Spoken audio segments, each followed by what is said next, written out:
Jerry, if you see new people come in the room, though, if you could drop that link back in there again, that'd be great. Yeah. All right. So welcome, everybody. For those of you who may not know me, my name is Dr. Lori-Ann Stretch, and I hope my sound is okay. If you can't hear me, somebody give me a heads up, let me know. I am pretty informal about this as we go through today. If you have questions, you can pop them up into the chat, and I will ask Ashley and Diana or Jerry to note to me, because I may not be able to see the chat once I share my screen because I'm on my Mac. So I'll need y'all's help if you don't mind with that. And then just stop me mid-sentence, practice your counseling interruption skills, and ask the question that somebody might have. For those of you just coming in, the link is in the chat for the manual if you don't already have it. And I will be sending out, Jerry and I are actually working on an updated reference page. And hopefully I'll have that finished maybe tomorrow. And when I do, I will resend that out to everybody who's attended either Zoom 1 or the second Zoom, so that you'll have the most current information that you can have. Because we're starting to, I'm finalizing our plans for presenting later this week at the American Counseling Association. So pretty exciting. All right, so we're going to go through, I'm pretty sure we stopped at standard 2. So we're going to, we're going to stop. I can go through standard 1 again. I'll go through it just to be sure everybody has that information, and we'll go through all the standards. Later today, we're also going to use Kahoot. So if you don't already have Kahoot loaded to your your phone, you'll want to download that so you can play with us. It's just that's not right. Let me spell it right. K-A-H-O. Second one's right. K-A-H-O-O-T. And so it's an app. It's a free app. You should be able to download it. You'll get to a point in the download where it'll ask for a PIN. You don't have that yet, so just wait. I'll give you that when we start the game. Okay. So again, we will go through all the standards today. I may be going over some of the material I finished up with at the end of last, but I just want to make sure everybody has it. And then we will go until about 10:20, 10:30, and then I will take a break. We'll take a 10-minute break. We'll stretch. We'll go do some self-care. But please, if you have to step away, it's totally fine. If you get knocked off, just come back. One of us will readmit you as soon as we see you. And I'm happy to support you in this learning journey together. Okay? So, yeah, I'm working on my Mac, which I don't usually do presentations on. So please bear with me. All right.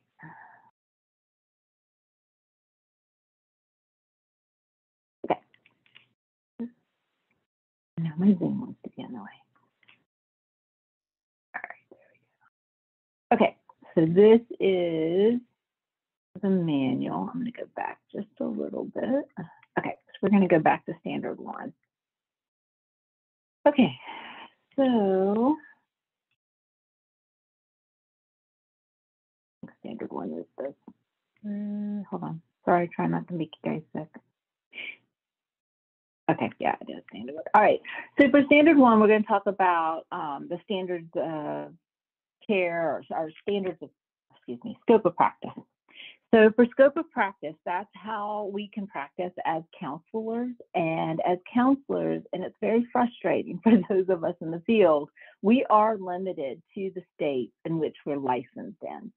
So that's a real limit for us with telehealth, because, people move across state lines all the time, and people travel and they go on vacation. And this complicates our work tremendously, because every state has one of 4 rules.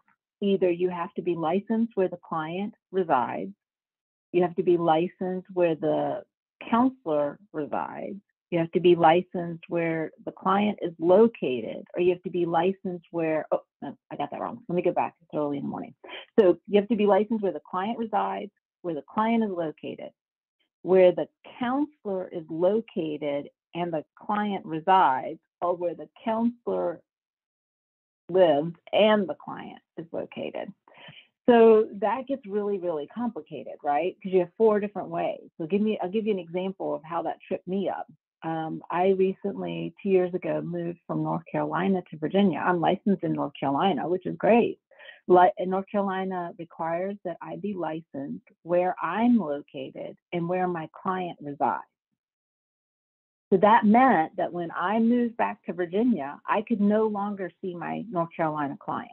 Even though I had the capacity to, I had the capability to, I certainly didn't lose all my counseling ability when I crossed the state line, right? But I could not legally see my client.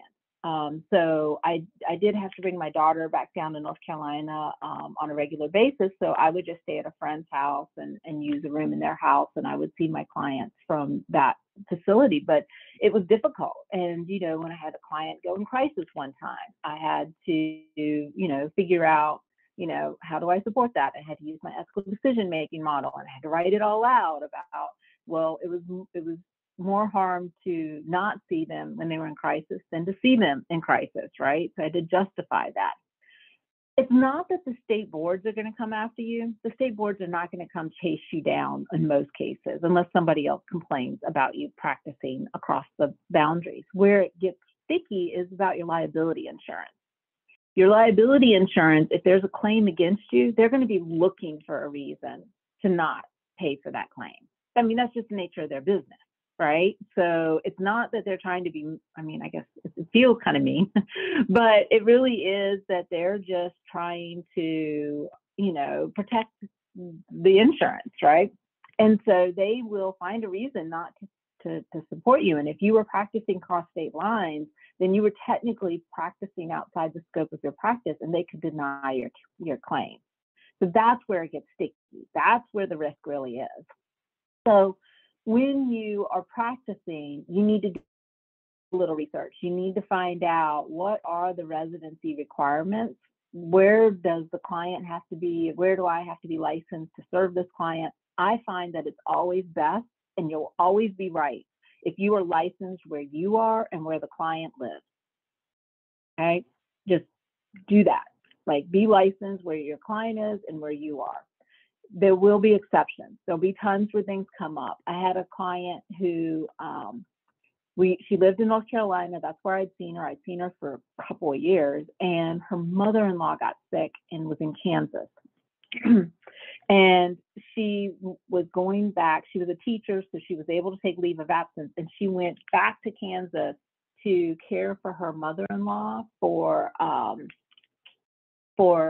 I think it actually ended up being only like 6 weeks, but they thought it was going to be for several months because she had been diagnosed with terminal cancer. And, you know, my client's like, I don't want to reestablish with somebody else. I don't want to have to start. I need to be focused on my mother-in-law. I don't need to be focusing on building a relationship, right? So I reached out to the Kansas Licensure Board and said, hey, here's the situation. You know, my client's coming there temporarily to help an ill, you know, family member. And I put all this in writing, and I sent it to the board, and I asked for an exception. And they wrote back and they said, do we think this is a reasonable request? We have no like guidelines or means for this at this time.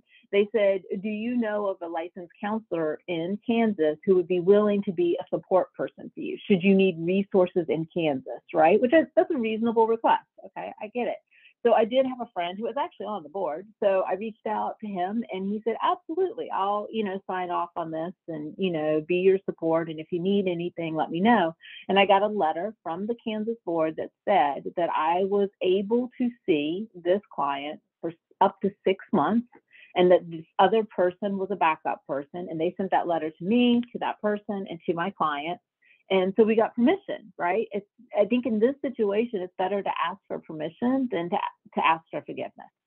I think that it really does help to be transparent and honest. Now, more and more boards are getting some clarification on this, and we are starting to get the compact, the counseling starting.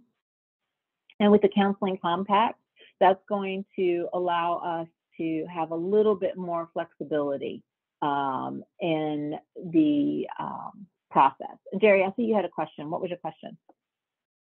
Well, I was just asking, so this is kind of like during when we're in internship and residency after we graduate, where we have a licensed person supporting us and essentially endorsing us on their end. That's what it's reminding me of when you talk about someone vouching for you. It's kind of that same model. Exactly. Right, exactly. But you have to check with the board, right? You have to see what the board wants you to do, right? Ashlyn? Was that a fairly efficient turnaround process, or was that like a long? Because I'm just thinking, if someone's like, I'm moving and I need Actually, help. pretty fast. Yeah, it was pretty fast. It was within a week. We did it by email. We actually did it by email. So that made it much faster than doing it, by snail mail. So, yeah. So I've listed a couple of resources here because navigating these laws can be really overwhelming. I mean, there's just so many different rules. There's not one law that tells you everything you need to know. It's complicated. So your state associations, like your state associations for the American Counseling Association, also your state regional associations or state associations for AMCA. So like in North Carolina, that's the Licensed Professional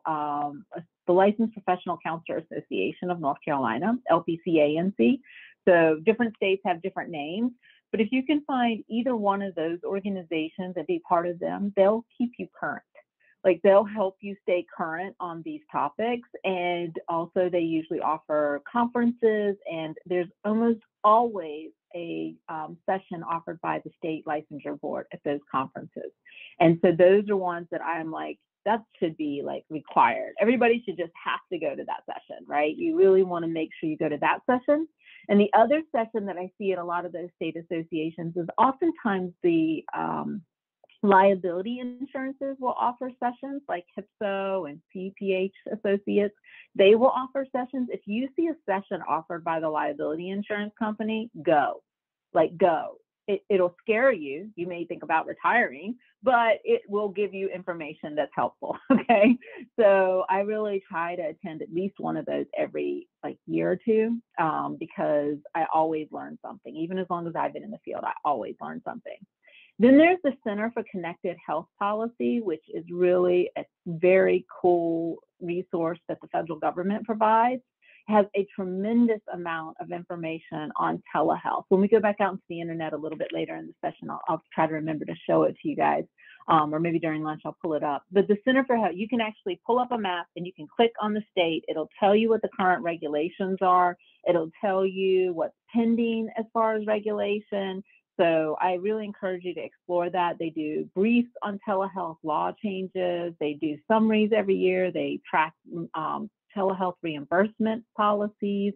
Great resource.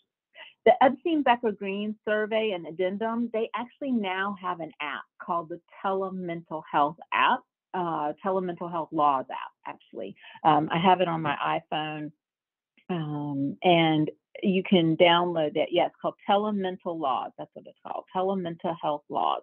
And you can download that and you can see up-to-date information on the different laws. Epstein-Becker-Green is a huge lobby firm. They do a lot of health lobbying, but they've really provided a wonderful resource for us. So definitely download that to your phone if you're going to be engaged in telehealth, because it'll help you stay current as well. Now, I will tell you this, not every site is always up to date. There's sometimes a lag, right, between that. So one may be more up to date than the other, and then vice versa. So I actually look at both. Whenever I have a question about a specific law, I look at both the Center for Connected Health Policy and the Epstein-Becker-Green information on their app. They used to print a survey every year, so I was really happy when they switched to an app because it stays more current. And then there's the Telehealth Certification Institute, which is an amazing resource for training for telehealth. If y'all haven't taken advantage of that, please look it up and take advantage of it. The Telehealth Certification Institute offers a lot of wonderful training. And they also have a state law page that they maintain as well. It's like a searchable Excel spreadsheet that you can search on their website. So 3 wonderful resources, and then the 4th being your state associations. Okay. All right, so I have some examples of state laws here, but we're going to go past that and go ahead and here's some more information on the Center for Connected Health Policy, so you know how to get that. Here's the information on Epstein-Becker-Green and how to access the app. And here's information on the Telehealth Certification Institute. Now, some of you may be engaged in supervision, because I know we have some site supervisors here too. And I would just encourage you to really pay attention to licensure regarding supervision. As a supervisor, both in Virginia and North Carolina, there are different requirements for me as a supervisor. Some states limit the amount of supervision that can be done via an asynchronous or a virtual setting. In North Carolina, we can do 100% virtually. In Virginia, I can too, but it has to be live and audio. So I can't do it by phone. I have to do it by like Zoom, so I can see and hear my supervisee. But some states do still limit the amount of supervision that can be done virtually. So make sure that you're checking those. What are the informed consent requirements? You know, some states want the supervisor to put their eyes on the consent and make sure the supervisee is actually letting the the client know that they're under supervision. In North Carolina, my supervisees have to list me in their disclosure statement. They have to list my name, how to contact me, and what my role is with the individual, which I think is a best practice. I think we should all be doing that when we're under supervision of any sort. So it's important to understand those rules. And the final thing for supervisors is really think about liability insurance. You've got to check and make sure that you're covered for virtual supervision. I think I said this to y'all last time, but I really ask 6 questions every year when I email my liability. I get my liability insurance. They usually send me a notice in March. It's due usually in May. And I send an email to them sometime before I pay my re-up. And I say, am I covered as an in-person counselor? Am I covered as an in-person supervisor? Am I covered as an in-person consultant? And then I say, am I covered as a virtual counselor? Am I covered as a virtual supervisor? Am I covered as a virtual teacher consultant? I say teacher consultant in that one. So I ask those 6 questions every year to my liability insurance. And for me, I get an answer back, yes, yes, yes, yes, yes, yes, right? So, which has been wonderful. But my insurance is a little more expensive than just most policies. I'm a CPH associate, and but what I found is that the other insurances require that you have something called a rider for some of those roles. So you need to make sure that the liability insurance you have is covering all the roles and all the modalities of those roles when you're doing liability insurance, okay? Sometimes people, CITs, counselors in training, will go to court and they haven't checked with their liability insurance to make sure they're covered. You need to make sure that, you know, how are you going to be covered if you go? Because there's a common mistake that happens where counselors in training will go and be expert witnesses. They'll get sworn in as an expert witness. And guess what? You might not be covered by your liability insurance to do expert witness. You may need an extra rider for that. So you need to know how to navigate your liability insurance. Like you should usually, when you testify what's called a witness of fact, where you just read what's in your file. Like you don't give an opinion on it, right? That you usually are covered in your liability insurance for that, but not for being an expert witness.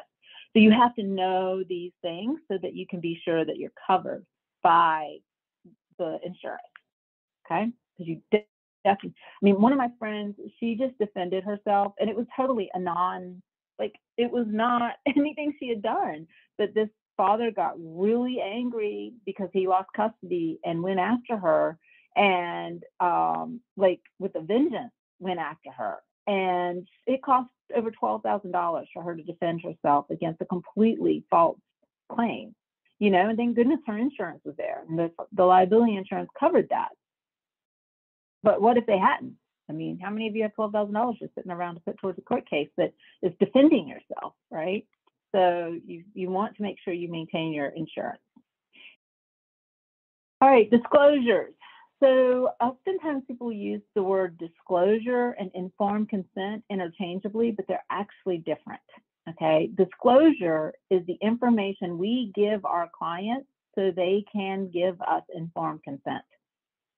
Okay, so we have to disclose information so that our client can then provide informed consent. So what is the disclosure? Disclosure means that we're going to give our clients the details of our training, our credentials, our licensure, what we're going to be doing with them, how long have we been in practice, how much are we going to charge them for the things that we're doing, what happens if they miss an appointment.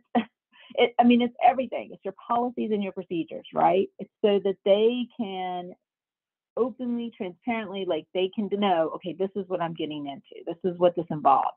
You covered things like confidentiality. When do you have to breach confidentiality? I also put in mine that, if you pull me into court, it's going to cost you $250 for every 15 minutes that I'm in court or prepping for court, which usually deters people from giving me a subpoena, right? So, if you call me between the hours of 8 a.m. and 6 p.m., my regular fee applies. After 6 p.m. up to 11 p.m., there's an additional $15 charge. Anything between 11 p.m. and 8 a.m., there's going to be an additional $50 charge, right? Again, just for me, it was discouraging crisis calls because I worked with a population that would go into crisis a lot to get attention. So, or to like act out and just check to see if I'm still there. So that really helped to deter that behavior, and they would then use the appropriate crisis line. So they had a crisis line. They just wanted to use me. And then also diagnosis is another piece that is important to disclose. A lot of people don't realize that there's an insurance clearinghouse, and that when we bill for a diagnosis, it goes on their file in that insurance clearinghouse and stays on that file for life.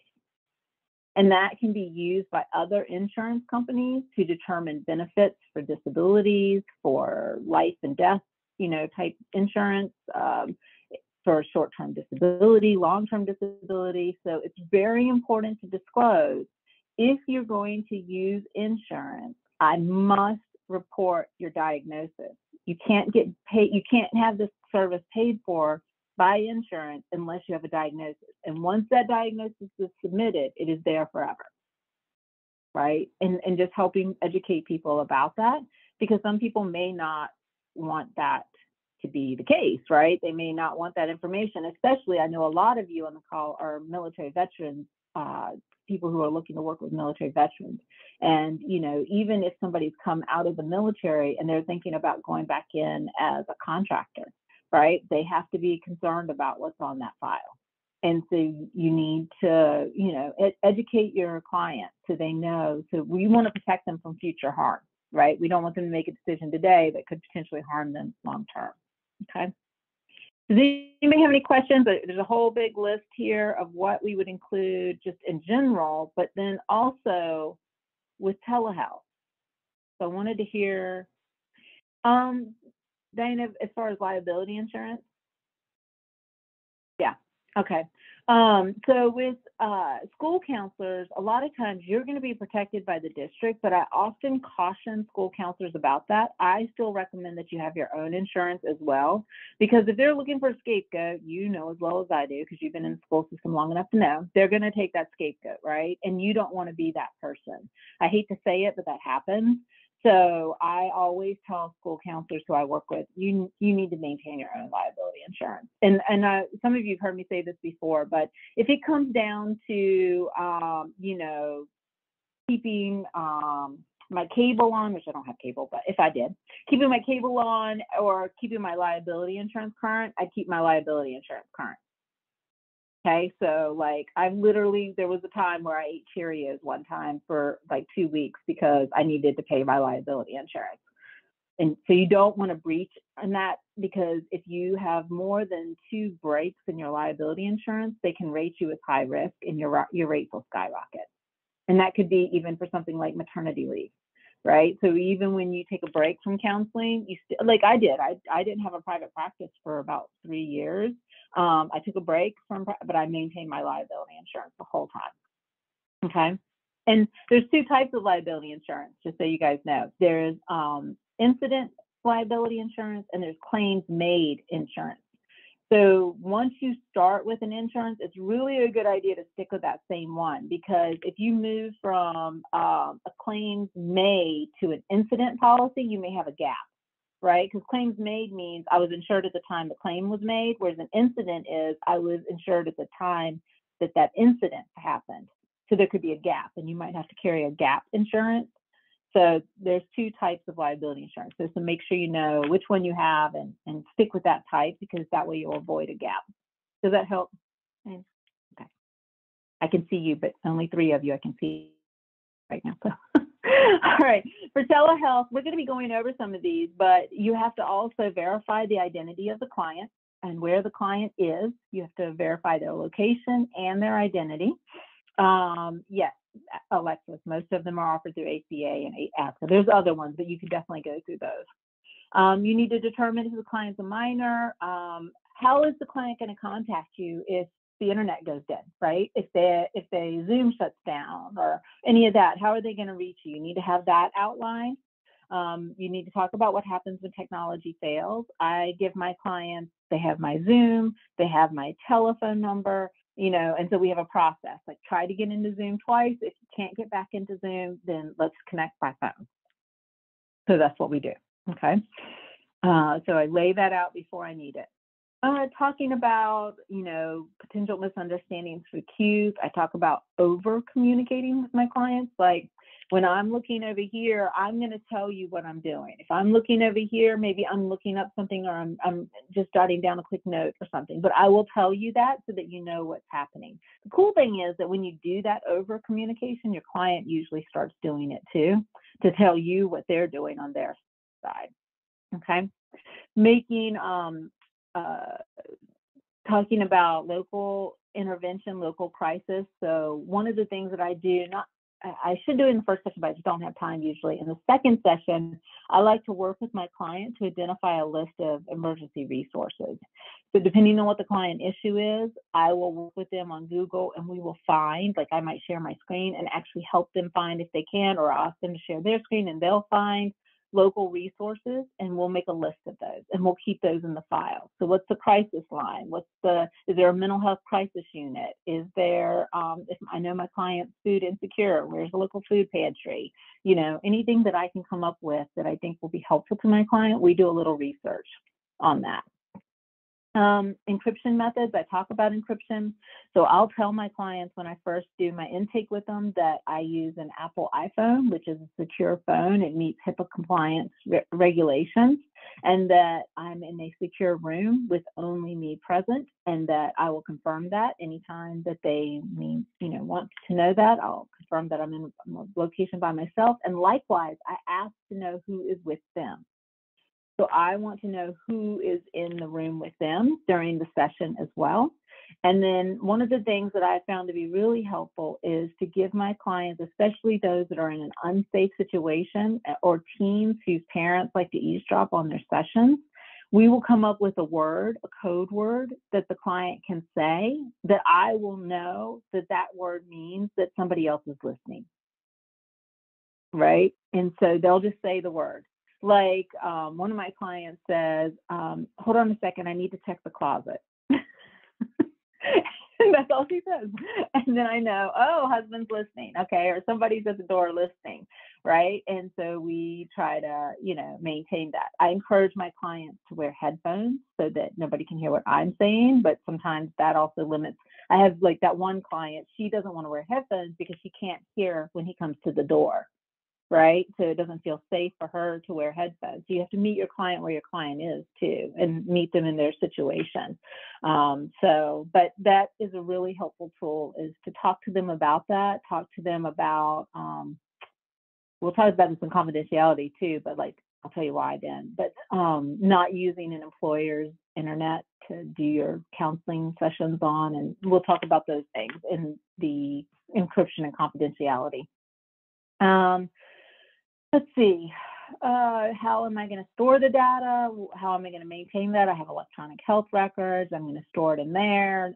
It's double password protected. So I have to have a password to get into my computer, and then I have to have a password to get into that system.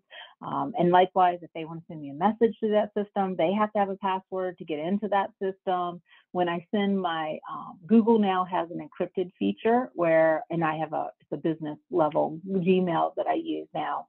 And I just turn it on. I just turn in Virtuo Virtuo, I think it is. I turn that on when I'm sending an email to a client, and then it encrypts it and it sends it to them as an encrypted message. And they have to then go to a portal, sign in to get the message. So that makes sure that it's, as secure as it can be. Here's some sample disclosure statements from three different locations, which I think are really helpful. This one is based off of mine. And then this one is off Marlene Mayhew, who owns the Telehealth, Telebehavioral Health Institute. And then this one's another one from Maryland. Okay, so here's some examples for you. Some of you will have to write an informed or disclosure statement as part of your schoolwork. So these are great resources to have. All right, then we have informed consent. Oh, and one question, Jerry mentioned about EHRs have secure chat systems. Texting is not secure. So I really want people to understand that if your client wants to text with you on your regular phone, that you need to let them know this is not a secure means. If you want to do it, fine. The only thing I will do by phone with my clients is to reschedule or change a session. If somebody needs to reschedule, they can reach out to me. The problem is you don't know if somebody else has their phone, right? Because somebody else could be saying, hey, I'm just texting you to confirm this appointment, right? And you don't know that it's that person. You have no means, right? So maybe having a code word where your client can give a code word before they make the request so you know it's them, right? So something like that can be really helpful to make sure it's that particular person, right? And I just think, whatever you can do to try to protect that. I have some clients where I've said, this is not secure, I can't and they have agreed, they've signed a statement or they've checked off on something saying, I'm okay with texting.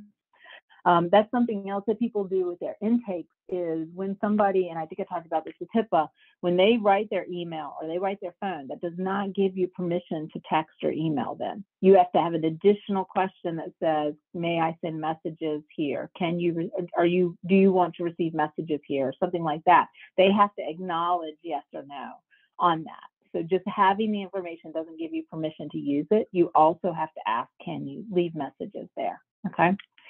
And even when I do leave messages, I try to leave as little information as I possibly can when I do, right? Just enough to get them what they need. All right. The next thing is informed consent. And this is what our clients give us. So how, if we're seeing them virtually, how are we going to get that? Most EHRs now have informed consent or in disclosure informed consent process built in where you can send your client the disclosure statement and they can then sign it in some way electronically and affirm it. I recently had a client who was illiterate, who couldn't read, right? So what do you do in that situation? Well, I went over informed consent with him by phone and made sure he didn't have any questions. And I said, do you give verbal consent to participate in treatment? Yes, I do. Okay. And I wrote that down and I documented that in our notes that he had given verbal consent to participate in treatment. So you just need to try to document it in some way, right? The other thing I'll say is that I have found that doing informed consent by video has significantly improved people's intake of the disclosure information. So you create a disclosure video and you disclose your information to them via video. They're more likely to listen to a video than they are to read a document. That has been proven over and over. It doesn't matter what generation. It's just been consistent, right? So consider doing that. You still have to have a written disclosure with a lot of states, but you might want to pair it with a recording of that. And not a reading recording, just talking through it recording, right? Try to be natural about it so people aren't like, she's reading to me, type of thing. So. All right, but there's other forms you can use if your EHR doesn't have that, which would be very, very rare for an EHR not to have that in electronic health record system. You can use DocuSign, EchoSign. There's lots of great resources now that you can use to get secure electronic signatures. Okay, I'm going to take a sip of my tea. Let you soak all that in for a second.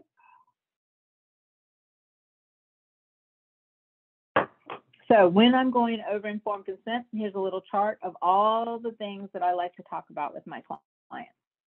So I've already given them the disclosure statement, okay? They already have that. But then I want to also go over these things again, okay? So that's something I'm going to go over. I do have to deal with time zones sometimes. Time zones are the bane of my existence, but trying to figure out time zones, if there's any cultural language difficulties, disabilities, what's my social media policy. I go over that all the time. Like, I'm not going to friend you on Facebook. We're not in a friend relationship. Contact information, the risk and benefits, emergency procedures, all of those things. We need to go over those again when we're doing informed consent. Make sure the client understands these things, okay? I think this anticipated response times is another big one, because for some reason, when you start doing things virtually, people think you live in your computer. Like, they think you're accessible 24/7, right? So you have to set very clear boundaries about that. That is another reason why I implemented the additional charge for after-hour contact. And that has helped a lot with the response time, right? Because I have to have boundaries on my personal life. I need to have a personal life, right? And so just helping people understand, just because I'm virtual doesn't mean I'm available 24/7. Right? I'll tell my clients, if you have something come up and you need me, you're welcome to text me, but it doesn't mean I'll see it. It may be 24 hours before I can respond. And, as long as they understand that, then we're okay. All right, before we move on to 4, does anybody have any questions about disclosures or informed consent? And if so, just come off camera or come off mute and you can ask me a question.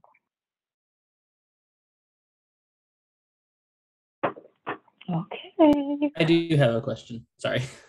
I couldn't find my mouse. So I'm going back to kind of when we have like a client who, like with the code word piece of like they're trying disclosing, we're trying to disclose like as everyone, in a private space or a private setting. And then they actually do give that code word. So I guess, yes, there's the one easy option is, okay, well, maybe we should reschedule, but sometimes that may not be ideal because that's going to still send that red flag to whoever might be listening. So How do we handle that situation? I switched to chat in Zoom, right? So you can switch to chat and you can say, oh, okay, I'm having a hard time hearing you. I'm going to switch to chat for a second so that, we can figure out how to go from here. Got it. Thanks. Mm-hmm. Yep. And sometimes my adolescents, if their parents are home, they just want to talk to me through chat, right? That feels the safest to them. And, you got to meet your client where your client is sometimes, it's like if that's what's safe for them, then that's what we got to do. Yep. Okay. Anybody else? All right. Sorry, guys. I have allergies, and they are definitely wreaking havoc on me right now. All right, let's talk about relationship boundaries. We kind of already touched on this a little bit, like me setting the extra fee, for evening contact or overnight contact. That's one way to set boundaries. I mean, that's a good way to kind of set clear boundaries about what the expectations are. As much as you can, try to be proactive, not reactive in your boundaries, right? Like electronic media is a great way. And later in the session, when we talk about presence in the online, like a virtual presence, I give you an example of a really good social media policy that a colleague of mine did.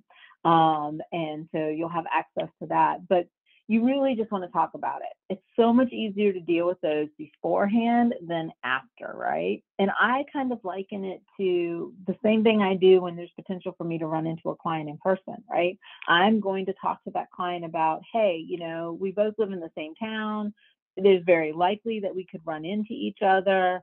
So just know that if I see you out and about, I'm not going to acknowledge you, not because I don't like you, not because I don't want to talk to you. It's just I have to maintain your confidentiality. You can breach that, but I can't, right? So if you want to speak to me, you can introduce me to whoever you're with in any way that you want to, and I'll play along. But just know that I'm not going to initiate that conversation. I'm not going to initiate that contact, right? Some clients and counselors have an agreement that they'll just nod, or something like that. Whatever you do, that's up to you. But I just, that's how I handle it. So the same thing's true for me with any virtual presence. If your name, if you pop up on my feed as on Facebook as a possible friend, I'm not going to acknowledge that, right? Or if you send me a request to be a friend, I'm going to decline it because that's not the nature of our relationship. I'm going to have that conversation with them before they try to do that. Okay, going to totally try to do that. I also take precautions in some of the areas that I have a presence online, and I set my settings so that things are blocked. And this isn't possible for everybody, but I still use my married name. I was married for 26 years and I still have my married name, but I am Facebook, I'm under my maiden name, which unless you've known me for a while, you wouldn't know what that was usually. I mean, a lot of people don't. And so a lot of clients don't think to look that up, right, and try to figure that out. So that's another way that I create a boundary between my personal life and my professional. The other thing is I have two phones.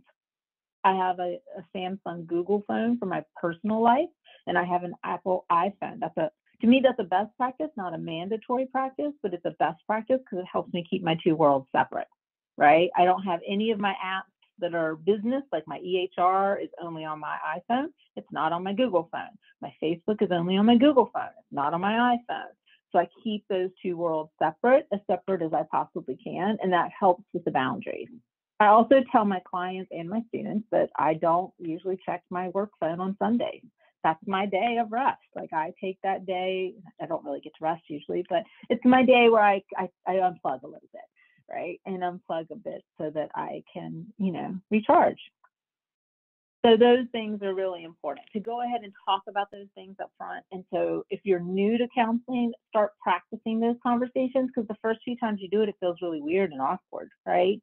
So like if you're practicing your skills, practice delivering that social boundary, right? That, as part of your confidentiality statement so you can get used to it.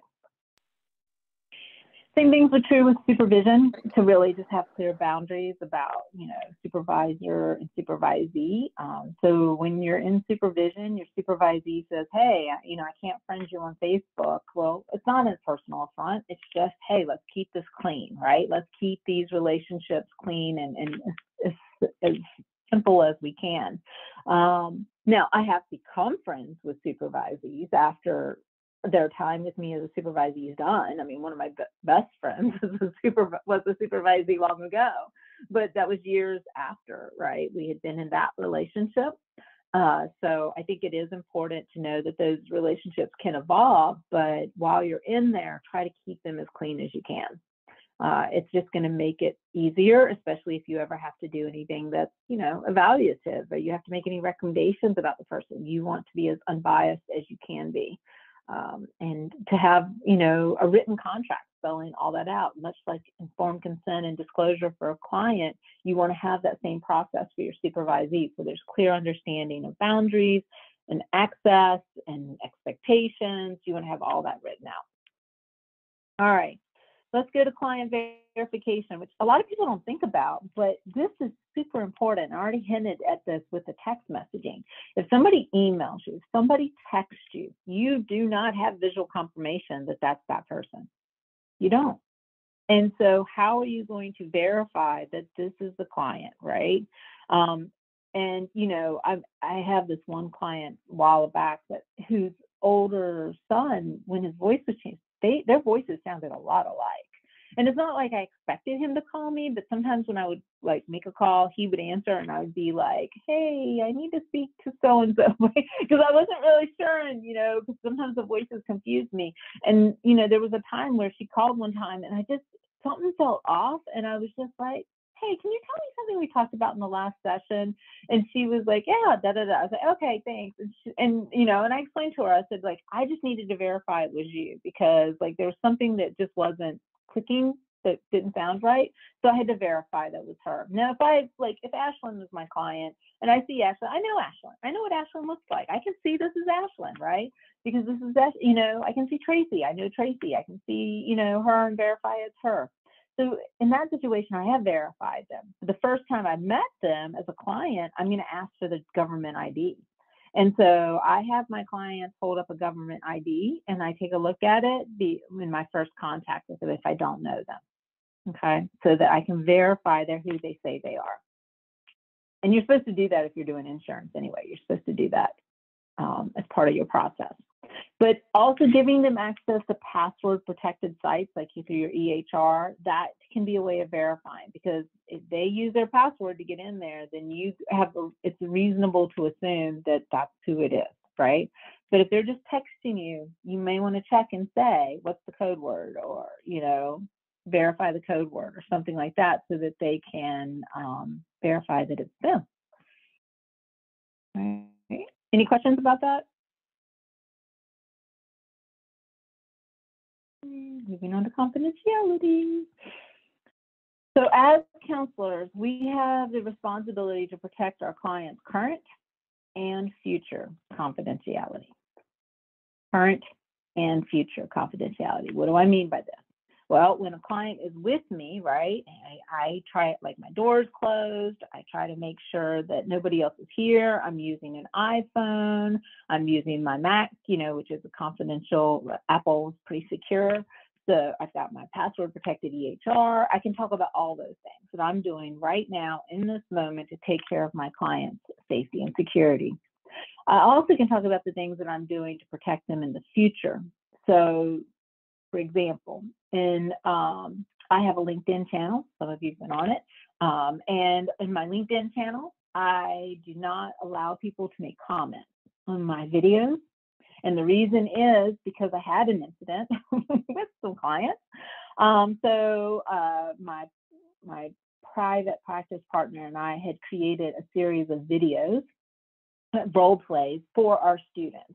Okay, they were just counseling role plays where we were showing different skills, and unbeknownst to us, some clients had started commenting on those videos. And I don't go back and check my videos, so I didn't even think anything of it. This was a few years ago.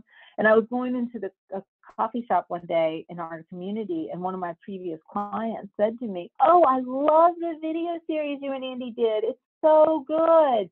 And I made some comments, and so made some comments," and I was like, what? And sure enough, I went into YouTube and there were comments. "Oh, I love it when they use that technique with me," or "That was so helpful to me when I was in counseling with them."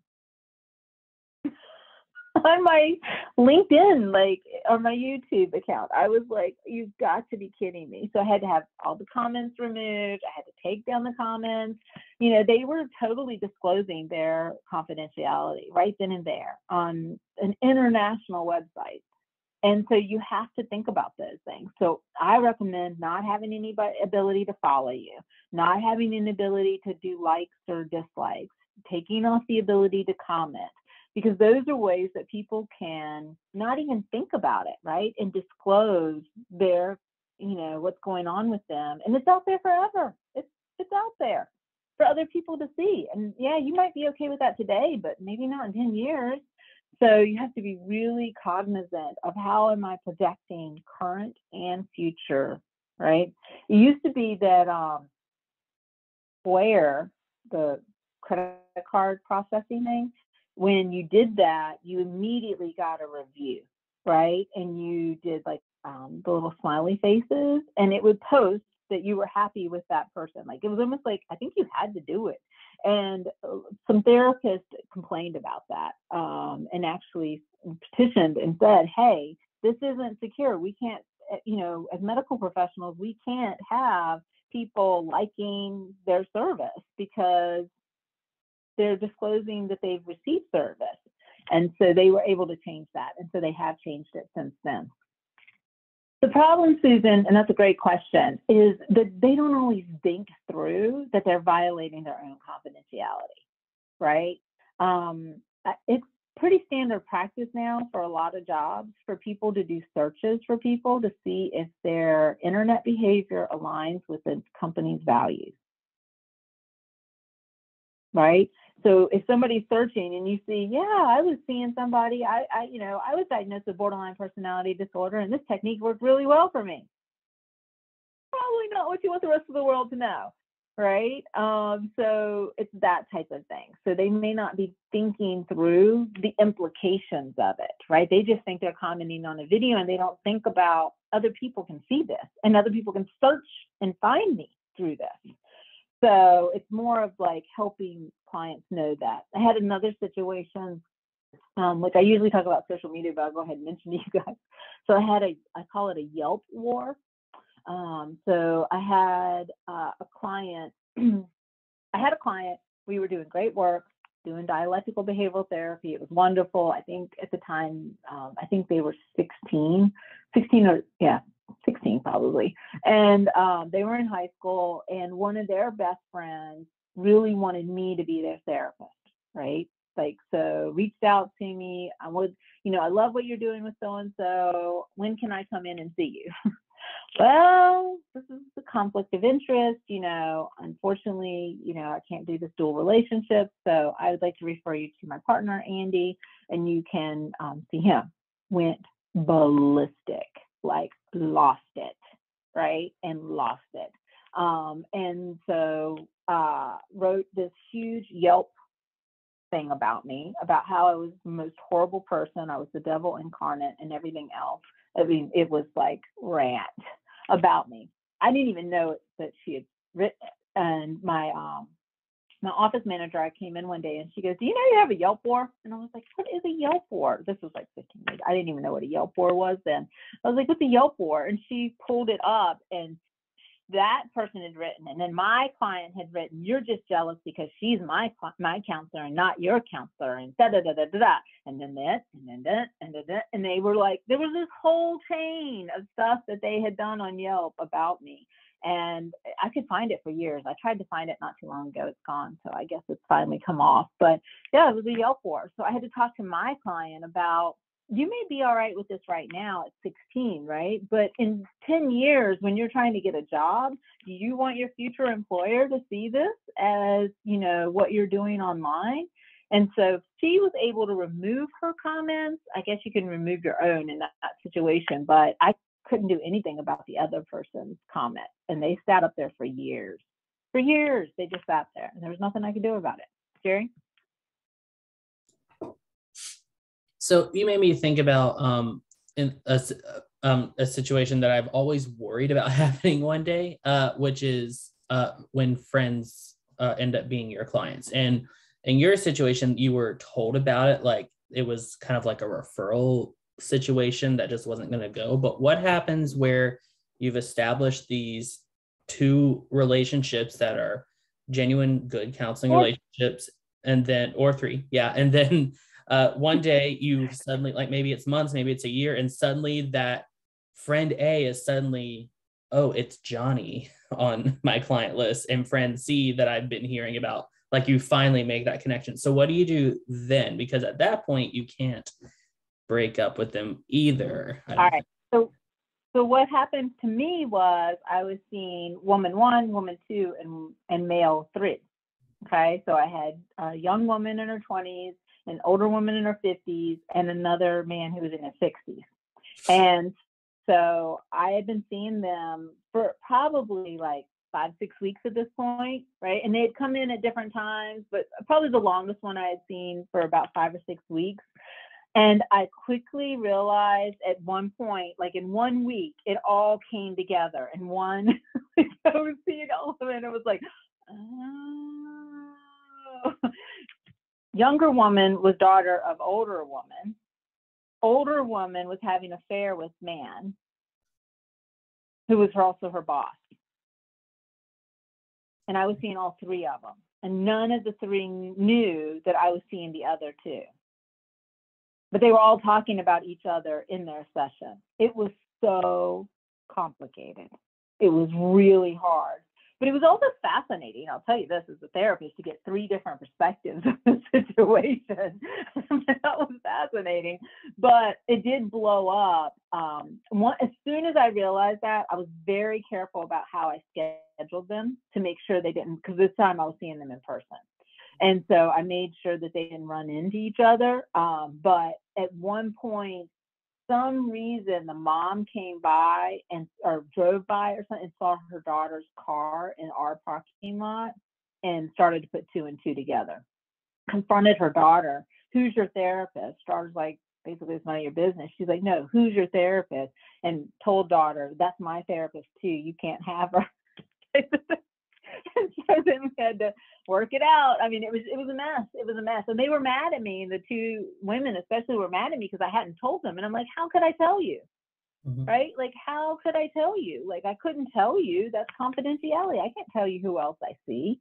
You know, I don't know if they ever figured out I was seeing him. Mm-hmm. He figured out that he was seeing me, but I don't know if they ever told him. Like, he knew, but I don't think they ever knew that I was seeing him, because the woman complained to him about the fact that I was seeing her and her daughter. And then he put two and two together and figured out that he was seeing me too. Right. So like, how did you come to that decision to, I guess, like, what is the ethical decision-making model in those situations? I already had an established relationship with them, and I really did think it was going to be harm to try to transfer them at that time. And what reason would I give them for transferring? Right. Right. And so and then my last question is, how difficult is it then to, I guess, compartmentalize? Because in some way, like, okay, I'm seeing client A right now, so I have to be their advocate, which might conflict with client C's advocacy needs. And so how do you do that compartmentalization? I guess supervision is really helpful in this situation. Yeah, supervision, peer supervision, also seeing them on different days helped. Mm-hmm. Okay. Right, seeing them on different days. Yeah. Jenny, did you have a question? I do, and I apologize if it seems redundant. But it would be more ethical, I guess, to continue seeing the three because it's unbeknownst to you prior, than to say, right, I have a conflict of interest and try to move them elsewhere. Right. Who are you going to transfer? And then they're going to feel like, well, why was I that got transferred? Okay. Ooh, that's rough. Yeah. This is real world, real life. Like, I know in school we tell you guys all the time, avoid dual relationships. I did live in a very small town. Even Williamsburg's not that big, and it's like, you can't avoid dual relationships. You try to navigate them the best you can. That's the reality of life. I have one more question on dual relationships. I've had a peer in the past ask me, I'm like, I don't know, ask your supervisor, where they say, I know my client is a waiter at such and such restaurant. I really want to go there. Am I allowed to go there? And I said, you should ask your supervisor, but if you know when they're not there, I guess that would make sense. But yeah, I guess, what are those, like, not big deal things? Are those? Well, I think it's about being proactive, right? Talking to your client about, I know that you work at this restaurant. I do frequent that restaurant. I just want to give you a heads up. If you would like for me to make sure I don't sit in your section, I'm happy to do that. Like, how would you like to navigate this? So I collaborate with my client on that when possible, right? Is that, you try to be proactive. And you try to handle the situations that are reactive in the best way you can, with as much confidentiality as you can. That's really it. Yeah. Mm-hmm. And Susan, I saw your comment, and yes, we're trying to protect them from themselves in some way. Yeah, sure. You said, you answered that one, but you also, I think you've answered what I wanted to know about the two adolescents that I'm starting to realize go to school together and possibly know each other. Right, exactly. Yeah. I also ended up with two college students who were suite mates, who lived, side by side, right, and didn't figure that out. Neither one of them answered. I think there's a who referred you, and it usually means a medical professional, but nobody ever answers that question for us on our intake form. But it's possible that one of them referred the other, and we don't know that. So as I'm figuring out that they go to the same school and sort of may have overlapping interests, I'm keeping them on separate days as we move back to in person. Yeah. So I think you answered the question fairly well for me. I don't know, like, if I was Diana, I hadn't thought about it with Diana. Well, that's the thing. School counselors, they don't have the ability. Every relationship they have is multifaceted. Yeah. Everybody Diana sees knows everybody else. Yep. Diana has some interesting stuff. Yeah. Yeah, all school counselors do. I mean, one of my favorite jobs was working in an alternative school as a counselor. I loved that job, but you did have to try to protect confidentiality as much as you could within the limits of what the environment allowed, right? That's what we have to do, is do our best. We don't have to be perfect. We just have to do our best. All right, one of the things to think about with confidentiality is how secure are your electronics that you have? So on my Mac, even though it seems redundant, according to Apple, I do have antivirusware. I have, ransomware. I have all of that protection on my Mac in addition to it being a Mac, right? I take very good cautions about that. I maintain that software. I make sure it's on a subscription basis, so it's staying current. And so those things are important. Ransomware is probably one of the biggest threats we have right now. Okay, so ransomware is huge, where hackers will lock your files and then basically want you to pay a ransom. This is why it's super important to use cloud-based technology, because with cloud-based technology, you can have it reinstated to the time before the encryption, before the hack. Right. And we actually had that happen. Some of you know Dr. Hudson. Dr. Hudson's computer at another institution got hacked. And they locked all of our files. Over 10,000 files got locked. And we had to get it reinstated to the minute before the hack happened. Because they can see when the hack happened. They can see when there was a breach. And they were able to reinstitute our files, and put them back up. So cloud-based technology is a great technology for that. The idea behind cloud technology is that, if Jenny, Jerry, Tracy, Ashlyn, and I are all trying to buy a file cabinet, an electronic file cabinet. Well, as individual practitioners, we're not going to get a great file cabinet because the file cabinets are expensive, okay? But if all of us, the 5 of us, put all of our money together in one pool, we can buy a really nice file cabinet, like the one where we just punch in what file we want and it brings it to us, type of thing, right? And it's fire protected, it's got secured alarms. I mean, it's going to be a really nice file cabinet. And that's the idea behind cloud technology, is that we put all of our money in a pool, we get better technology, we get better security, we get better support for our, the technology we're using, okay? So that's why you want to use cloud technology, because you're getting the best that you could possibly get, because you're pooling your funds together to have a secure sitting. It's been I think it's been about 8 years now. Dropbox is a very popular cloud that a lot of people use, and Dropbox had a fire in their warehouse in Nashville, and they lost several servers, but they didn't lose a single piece of data, because the second that the alarm system went off that there was a fire, every single file in that warehouse was transferred to another server in another warehouse. Not a single piece of data was lost. It happened within seconds. Okay, so that is the type of protection you're getting. Okay, when you invest in cloud or like an EHR, things like that, they have those things stored in 3 different places. It's called, replication. So they have it stored in different places so that you won't lose your data. Somebody hacks it or whatnot, but you still need to take your precautions to make sure your systems are as secure as they can by having, firewalls and password protection and virusware and malware and ransom protections, so that you're doing your due diligence. Clients do not have to have the same level of encryption. They get to decide, right? They get to decide, do I want to just talk to you on, like a burner phone, or am I going to have a more secure phone? The one thing I will say about confidentiality, 2 things that I educate clients about.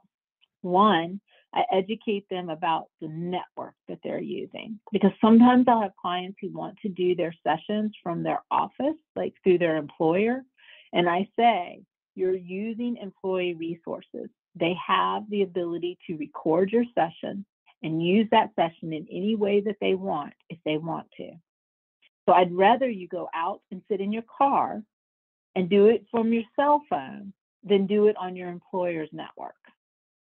So that's one important thing that I mentioned, okay? And I'll come to you in a second, Diana. And the second thing I mentioned is about Google Analytics, which can be friend or foe. So, and that is whenever I have a client who's maybe not ready to tell a partner or not ready to tell a parent about something, whenever they're doing any type of internet searches about whatever it is that they're struggling with, I ask them to go to the public library, sign on to use a public computer, to not sign on to anything, not their email, not anything that's going to associate whatever they're doing on that computer with anything that's affiliated with them, and do those searches there, or go use a friend's computer or something, but don't sign on to anything, right? So that you're not using, so Google's not tracking what you're saying. Because if you guys have probably seen this, right? Actually, I have a funny story real quick, I'll tell you guys. So this was a long time ago now, but I was working with a friend of mine to build a human sexuality class. We were developing a human sexuality class, and we met at the American Counseling Association conference. And we met at the conference to work on our course. So we spent a couple hours working in the course, and I was presenting that afternoon. So we had been, you can imagine the sites that we had been on while we were preparing a human sexuality class. And then I go and do a presentation, and I pull up my internet, and guess what ads are up? There are so many vibrators going down the side of my screen that it was hilarious. I said it right in. I was like, this is what Google Analytics can do to you. And we talked about it, and it was a good teachable moment. But it's the type of thing that will happen to your client. You have a client who's thinking about, transitioning and transgender, then that's going to be a problem if their parents aren't ready to hear that. Because there's going to be things that are going to be popping up, right? And the parents are going to begin to wonder, hey, why are these ads popping up? Why is this information popping up? Why am I getting this in my, Google feed? So you have to be intentional about where and how they're using that, helping them protect their own confidentiality. Diana? So you kind of answer a little bit of this, but if a student is using their Chromebook that's assigned from the school, and they are seeing, obviously as counselors, when, there's telehealth within the school because we were in lockdown or whatever, and we did switch to chat, we're aware of the, gaggles, the alerts. But if a student is using their Chromebook to see an outside provider, if they switch to chat, that will also pop up on the gaggle as well for the school. So how do you handle that? What, obviously the safety of the student and the service provided to the student is more important, but how do you navigate that? Yeah, I think that's about education, just educating them about that. When students have phones, I would encourage they use their phone instead of the Chromebook from school when feasible, right? Yeah, I think I would definitely do that. There was a message here too. WhatsApp, I have mixed feelings about WhatsApp, Susan. Yeah, they say it's secure, but I don't know. It would not be my first choice. Let's just say that. Okay, it definitely wouldn't be. I just now received a very long text to my Google Voice phone number that is huge amounts of data and information from a client. And all I keep thinking is, I'm pretty sure you're using a work phone, sir, because he doesn't have a personal phone. And I wish I could think of a way for him not to be putting all this information out there, but he's, there's cultural issues and that sort of thing. And I suddenly was like, what about WhatsApp? Would that work? Would that be something that it would keep it, at least, I don't know. Yeah. This guy's a super texter. Let me just say that. Yeah, I mean, that's where, and I know, you're in a different place right now, but having an EHR is so helpful. Having the electronic health records, especially one that has a messaging system in it, that's just invaluable. And we're going to look at some of those, and I'll show you some resources in a little bit that will help you. We do have that, but we don't use it with our clients. So I'm wondering if that may be something where we need to tell him to start using that with us instead. Yeah, maybe you could advocate for that. Yeah. Yeah, that might be a thing, based on the amount of information coming in by text from him. Yeah, I discourage clients from putting too much in writing, right? Just that scares me because, when possible, to try and avoid that, because technically too, anything they write you should be part of the record, right? Any text messages you should be putting in your record. And that can get very lengthy very quickly. Yeah. So. Most of it we do, or a summary of some sort that is, yeah. Right. Yeah. But I mean, a court could subpoena all of it. So, yeah. All right. So confidentiality, there's a lot to, yeah, go ahead. It's Tammy. So just in talking through this, I'm wondering about also trying to balance, talking with the client, but also balancing like anxiety. And because I'm listening to all this and I'm like, oh my goodness, like I'm thinking about how am I going to say all this and how am I going to impart all this, keeping my own thoughts in check, but also not triggering a client that might come in and be in an anxiety state. So can you talk a little bit about maybe how to balance things? Yeah, I kind of deliver it kind of in a matter of fact phase. And of course, I don't cover like every aspect of this, right? So for example, the search part, like about Google Analytics, I'm only going to really address that with a client who I know that that's potentially an issue with. Okay. Right? Like a teen who's about to, come out or things like that. I'm going to say, hey, one of the things you need to think about that people have accidentally outed themselves with is by doing a search when you're signed into your home computer, that's going to create a feed on your computer that you may not be ready for your parents to see. Mm-hmm. Or if I have somebody who's escaping an interpersonal violence situation, just so you know, if you start searching checking accounts on your home computer, that's going to start posting ads about new checking accounts, and it may trigger your partner to know that you're doing this. Mm-hmm. So tailoring what you're depending on, so I meet the client where the client is. And sometimes that means I may not anticipate all the clients who would benefit from it, but also the same thing is I don't want to stress everybody out, right? Mm-hmm. But I also, in my disclosures, I do disclose about confidentiality and say, one of the things that I'm going to try to do is try to make sure that whatever we're sharing is in as secure a setting as possible. So as we work together, I may be giving you suggestions on how to maintain your own confidentiality. Okay. Thank you.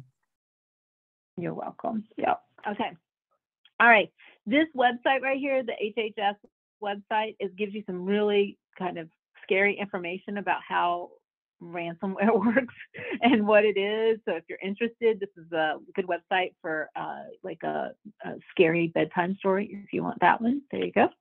All right, and then we're going to go into standards of care. So, and I do want to recognize Jerry Mize and Olivia Easley have done a tremendous job helping me with a research project where we're really trying to identify what the standards of care are, the scope of practice and the standards of care for telehealth since COVID-19, because really that's changed the face of telebehavioral health is the pandemic. Because prior to the pandemic, I was begging people to learn how to do telehealth appropriately. And now everybody's like, oh, I need to know how to do telehealth appropriately. Yeah, you do. I've been telling you that for years. So yes, so this has been really helpful. But just to give you an insight, and Jerry, you might remember the actual number, but I know that when I did we all did a lit review, and we were looking at 2020 to 2022, 2 years, okay, just during the pandemic, and it was over 48,000 articles. Yeah, it was a high number in that realm, for sure. And it didn't matter which search term we used because different areas of mental health are going to use like telebehavioral health, psychology.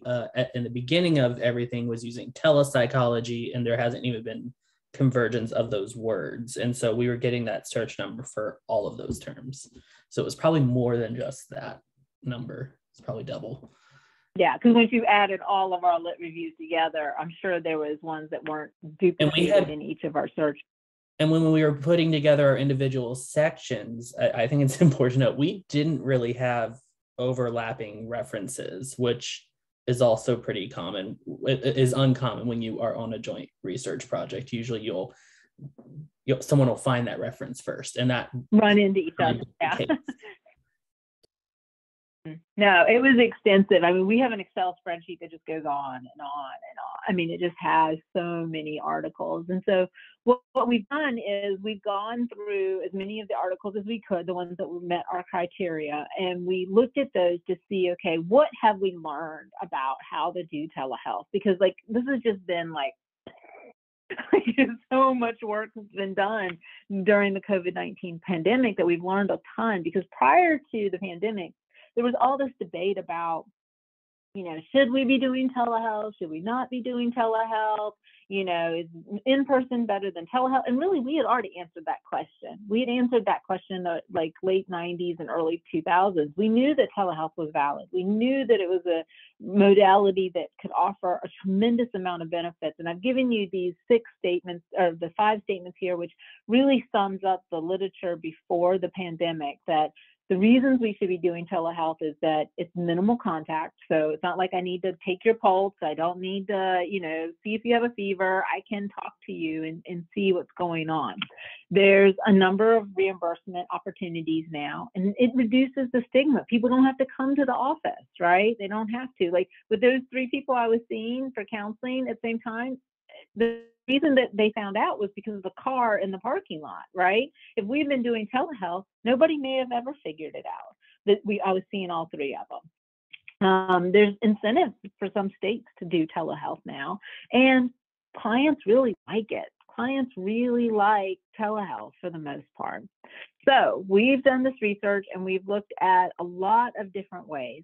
I did want to point out, and this is before the pandemic, that the Centers for Substance Abuse Treatment, they have this wonderful using technology-based therapeutic tools in behavioral health. It's still relevant today.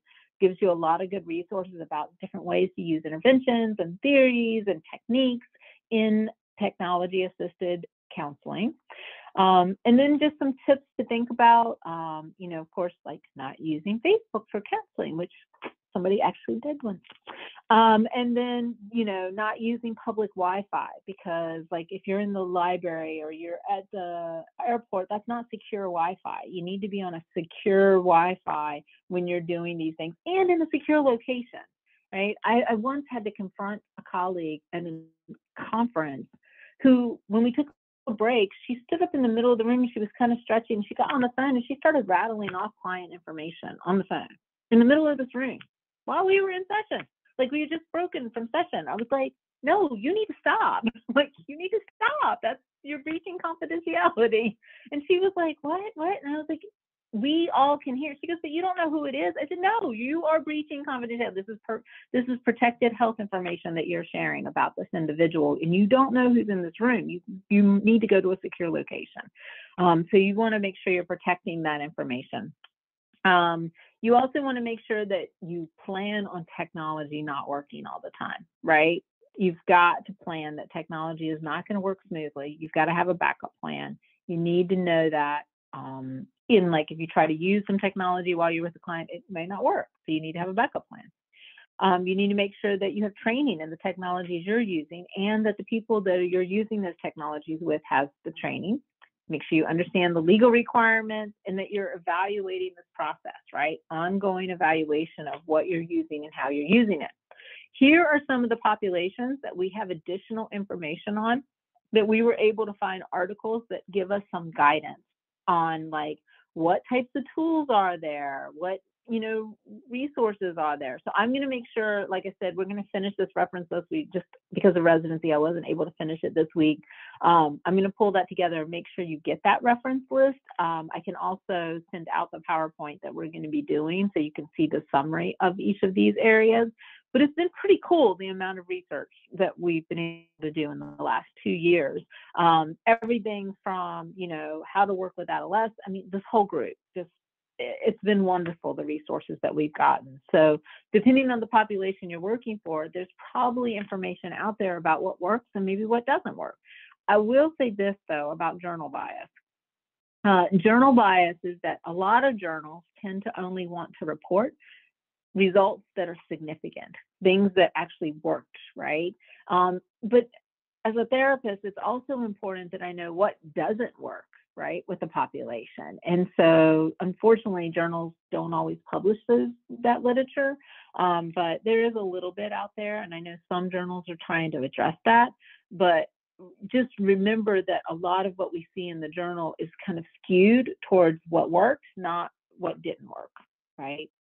So just kind of keep that in mind. You can't assume that it works for everybody based off what's published. But this is a good start. I feel like we're making progress. There's also, we found articles that dealt with chronic illness, PTSD, GAD, eating disorders, and major depressive. I know there's more, but these are the ones that we saw a pretty good literature base for, right? That we found a solid literature base for. And I think the bottom line is this statement down here, which is the modality of the delivery should not limit our creativity. One of the really cool things that we've seen come out of this is an increase in creativity and how people do it. Because I think a lot of people think telehealth, oh, I can just talk to the client, right? I can only talk to the client. But the reality is just about anything you could do in person, you can do through telehealth. I've used empty chair. I've used fan tray. I've used play therapy. I love Minecraft with kids, having kids build places. One of my favorite assignments for kids that are going between homes is to build Minecraft world, like what it's like at mom's house, and a Minecraft world of what it's like at dad's house. By having them do that, right? So it's, really wonderful to just think about, okay, what can I use? What is available to me, right? All right, Gwen, what did you say? How do you suggest we approach intersectionality of these? The same way we do in person, right? I think that, and we'll talk about this a little bit, but exploring culture with your client is going to be really important. And we'll talk about that. That's one of our last standards, is talking, and I'll give you some tools and tricks for what I do with that particular issue, and with disabilities in particular too. Okay. All right. So, and then there's some guidelines for supervision specifically here for anybody who's doing supervision from different groups. But bottom line is, pretty much what you do in counseling, you should do in supervision. Same protections, the same guidance, same transparency. You really want to make sure that you are, protecting the supervisee and protecting the supervisee's client in that process. All right, so I'm looking at time and it is 10:24. So why don't we pause here and we will come back to intake screening in about 10 minutes. So take a 10-minute break, go stretch.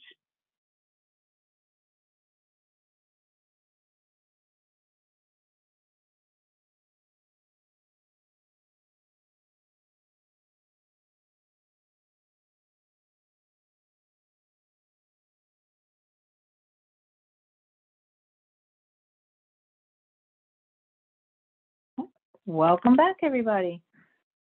Okay, so now we're going to talk about screening and intake. So it is absolutely essential that we screen our clients to make sure that they're appropriate for telehealth modality. I think this is also an area that's really changed in the last 2 years. It used to be that there were certain criteria that we would rule out from telehealth if we felt somebody was high risk for suicide or even self-harm. We would have kind of ruled them out. I think during the pandemic, we changed that a bit. Like, we have a much higher tolerance for high risk with telehealth. We just need to make sure we have access to emergency services, crisis service center, that we know what the local resources are when we're working with individuals. But these are some questions that I've come up with over the years that I think about when I'm screening people. So there's no official screening per se that I know of, but these are some real good questions to think about when you're doing telehealth. Now, I don't, if Susan's my client, I'm not going to go, Susan, what are your individual skills, knowledge, and typical interactions and distance modalities? Right? I'm going to be much more natural. I'm going to say, hey, Susan, how do you use the internet on a daily basis? Right? How do you communicate with friends and family through the internet? And then that's going to meet Susan where Susan is, right? Same thing. How much experience have you ever had? Have you ever seen a counselor through telehealth in the past, or another doctor in telehealth? What was that like for you? What did you like about it? What did you not like about it? So I'm going to do those types of things. One of my favorite questions is, when you get frustrated with technology, what do you do? right? And one of my clients said, well, I did throw my computer out the window once. And I was like, well, okay, hopefully we can avoid that. If you're getting frustrated, though, you can tell me, and you can talk about it, and we'll problem solve, and we'll troubleshoot together. So, it's a good idea to kind of know how your client deals with this, right? Because if you have a client who, when they get frustrated, they just shut down and don't even respond, that's going to be important for you to know, right? So, and then you say, okay, if I can see that you're getting frustrated, how do you want me to respond? Right? What are the warning signs that you're getting frustrated? Because there are going to be times where technology is not going to work great. Maybe our sound's cutting in and out. I had that problem just actually on Friday or yesterday or Thursday. It was Thursday night. I was trying to do a session with a client, and some of my clients are just by phone, and we were talking by phone, and because there were some storms moving through the area, my phone kept cutting out. I mean, we'd have like 3 seconds and boom, and my cell service would cut out. And so finally I just texted my client and I said, hey, I said, this isn't working. I said, are you okay? And he was like, I'm fine. And I was like, do you want to just try to meet on Monday? And he's like, absolutely. Let's try again on Monday. And then I wrote a little smiley and I said, I love spring, just not the storms. And he was like, LOL. And then we finished up, right? So we both made the best of it. But we talked about those things beforehand, right? We had already talked about if there was trouble that we would try to connect in a different way, and then we would figure out the next plan, probably be scheduling. So he was aware of that. He knew that that was a possibility. All right. So, and then I just, little quick sidebar. Liz brought up to me, and thank you, Liz, for bringing it to my attention, that the time was wrong in the program office, which is William and Mary portal. I apologize to those of you who got the wrong time. I don't know how I did that. I apologize. But I will make sure the recording is available. So if you came in late and watched the first part and then just do the the evaluation, and you'll get your certificate. So Liz, thank you again for bringing that to my attention. Okay. And then I just also explore kind of what network they're on. This is how I find out if they're using an employer network. They'll usually say like, oh, I'm just going to, do my sessions during lunch on the employer network. And then I'll talk to them about that, right? That to me is an invitation to talk about, okay, here's some of the risks. If you're using the employer's network, you need to know that they can record it, they can have access to it without your knowledge. And so you may want to think about that. It might be better to use your cell phone. Maybe go sit in your car and we can do your session from there. I'll just need to verify your location so that if anything does happen, I can get services to you, right? That's what we do. Okay. I had one client who used to do her sessions from the bathtub. She was stressed. She would just sit in the bathtub with her cell phone because that was the only place the kids would not bother her, and gave her enough peace to do her sessions. And it worked, so, everybody's got to find their own way. All right. Let's go on to documentation. Document everything. Documentation is super important. You need to know what your retention record requirements are for your state. So 10 years is a pretty good plan, but sometimes that's far longer than you need to have records stored. So you can check with your state. In North Carolina, I was required to keep adult files 7 years past the adult termination with me. And I was required to keep Medicaid and minor client files 10 years past termination. So you have to know your state records. Each state has their own rules for that. It is can be quite cumbersome, especially if you have paper records. I carried around paper records through 2 moves. It was not fun. But then it was really amazing to watch them all get shredded by a certified shredder in my driveway within like 16 minutes. It was 16 minutes. I had just thousands of files shredded. It was pretty impressive. But when you do destroy records, you need to do it in a way that is certified so that you have certification, and you have to maintain a list of those records. So I had to, for all the files that I destroyed, I had to have the person's name, their date of birth, the dates of service beginning to end, and then the date of destruction. So the date of destruction. So I have a list that I have scanned and a hard copy that has all of those records. And I maintain those records forever. So there's some record of how it was destroyed, right? And when it was destroyed. So that is example, but that's another thing that EHRs are really helpful for, because, you know, it's there, and a lot of EHRs have an archive system where they archive the files, but you still have access to them. So that's really nice. Much, much better than having a ton of files that you are managing. All right, here's our survey. Let me see. I gotta move Zoom so I can get to you.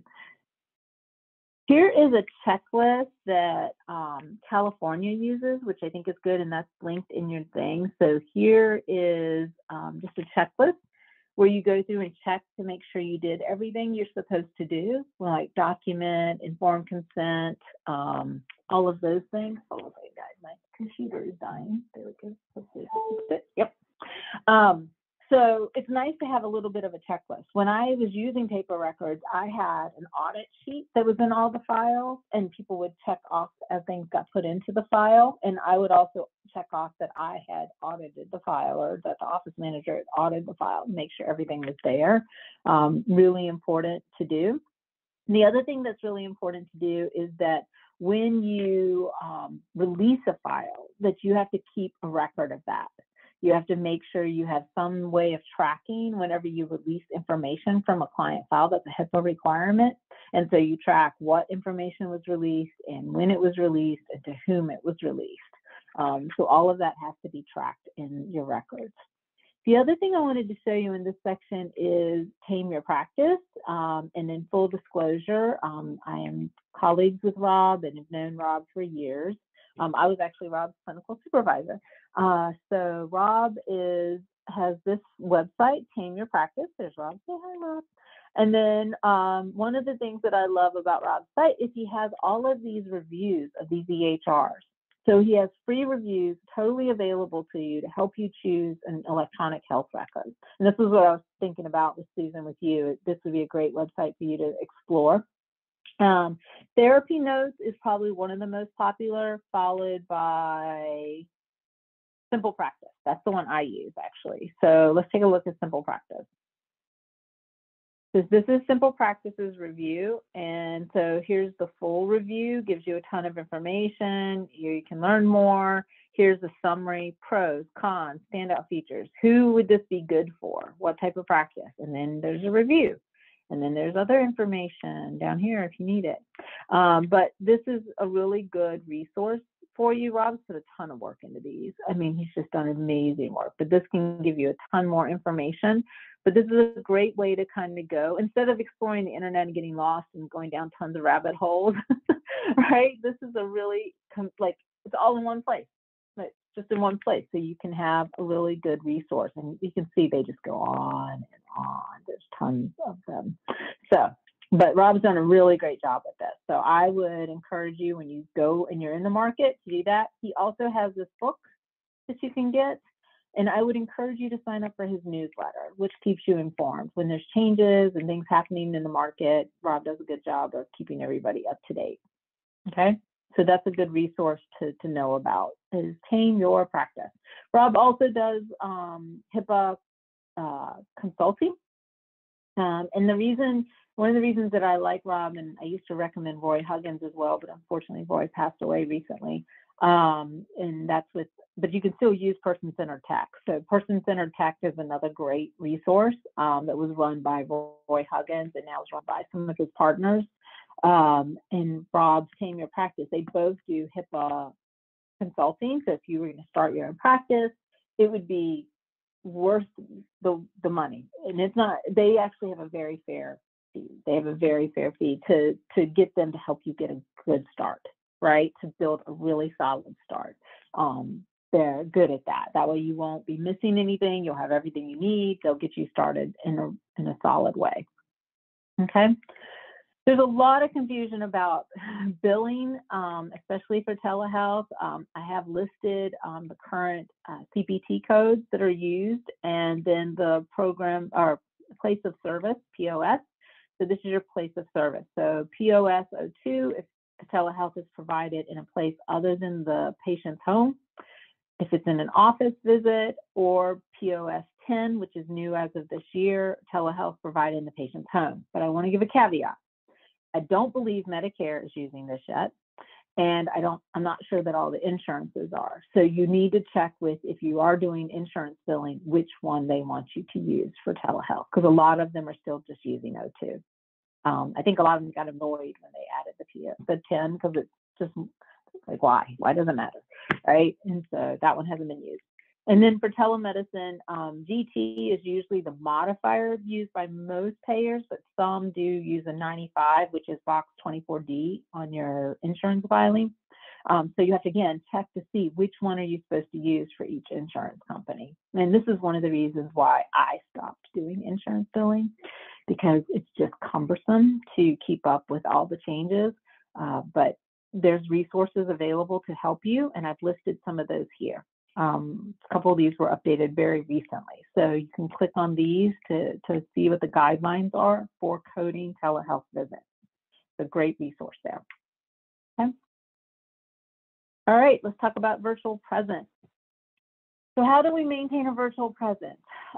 My recommendation is really to keep your two worlds separate as you possibly can. You should have a professional world if you're going to have a professional presence, and you need to have your personal presence, and keep them separate as you possibly can. This will keep it cleaner. It's kind of like dual relationships. Just keep it as separate as you can. And this will help you not have a lot of boundary crossing. It also removes some of that gray area. I just find that's the best way to do it. When it comes to our client social media process, we have to consider that our clients have a right to privacy, right? If they haven't shared something with us, we shouldn't go looking for it. And that's important to know. So we shouldn't be searching our clients on social media. Some people were doing that, and to me, that's a little icky. To me, it's like going and standing in front of your neighbor or your patient's house on the sidewalk. It's a public sidewalk. I can stand here, right? I can look. Are you going to look into their living room from the public sidewalk to make determinations about their diagnosis or them as a person? Probably not, I hope. I hope you're not doing that with your clients. And so the same thing's true about social media. You shouldn't be going and looking at their social media unless they invite you to. Adolescents all the time want to show me, I want to show you my Discord, and I want to tell you, I want to talk about some chats that went on Discord, or they want to show me something that they put on Instagram. And that's fine. They are welcome to show me stuff if they want to show me stuff. It's usually a great conversation starter, but it's not my job to go look for it. Okay? It's not my job to go look for it. So you want to be very intentional about when you do see something, what are you going to do with it? How are you going to deal with it? Right? Just be aware of that process.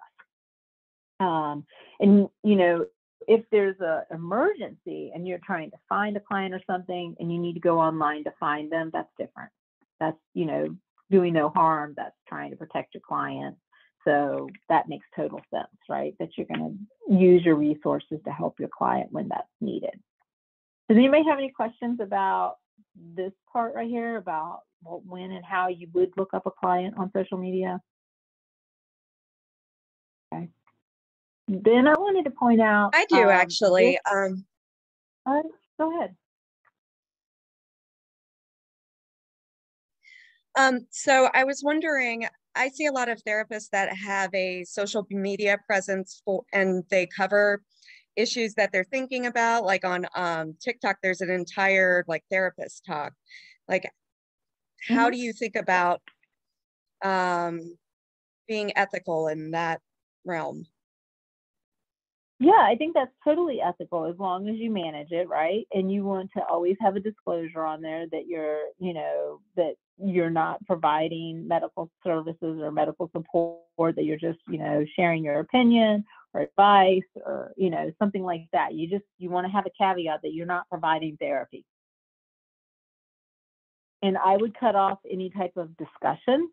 I really don't agree with having any type of comments or discussions, especially if people start to share personal information. That makes me feel very uncomfortable, and that shouldn't be happening. But I'd give them a way to communicate with me personally, but you just need to have something on there that says, I'm not serving as a therapist in this role. I'm not, giving you therapeutic advice.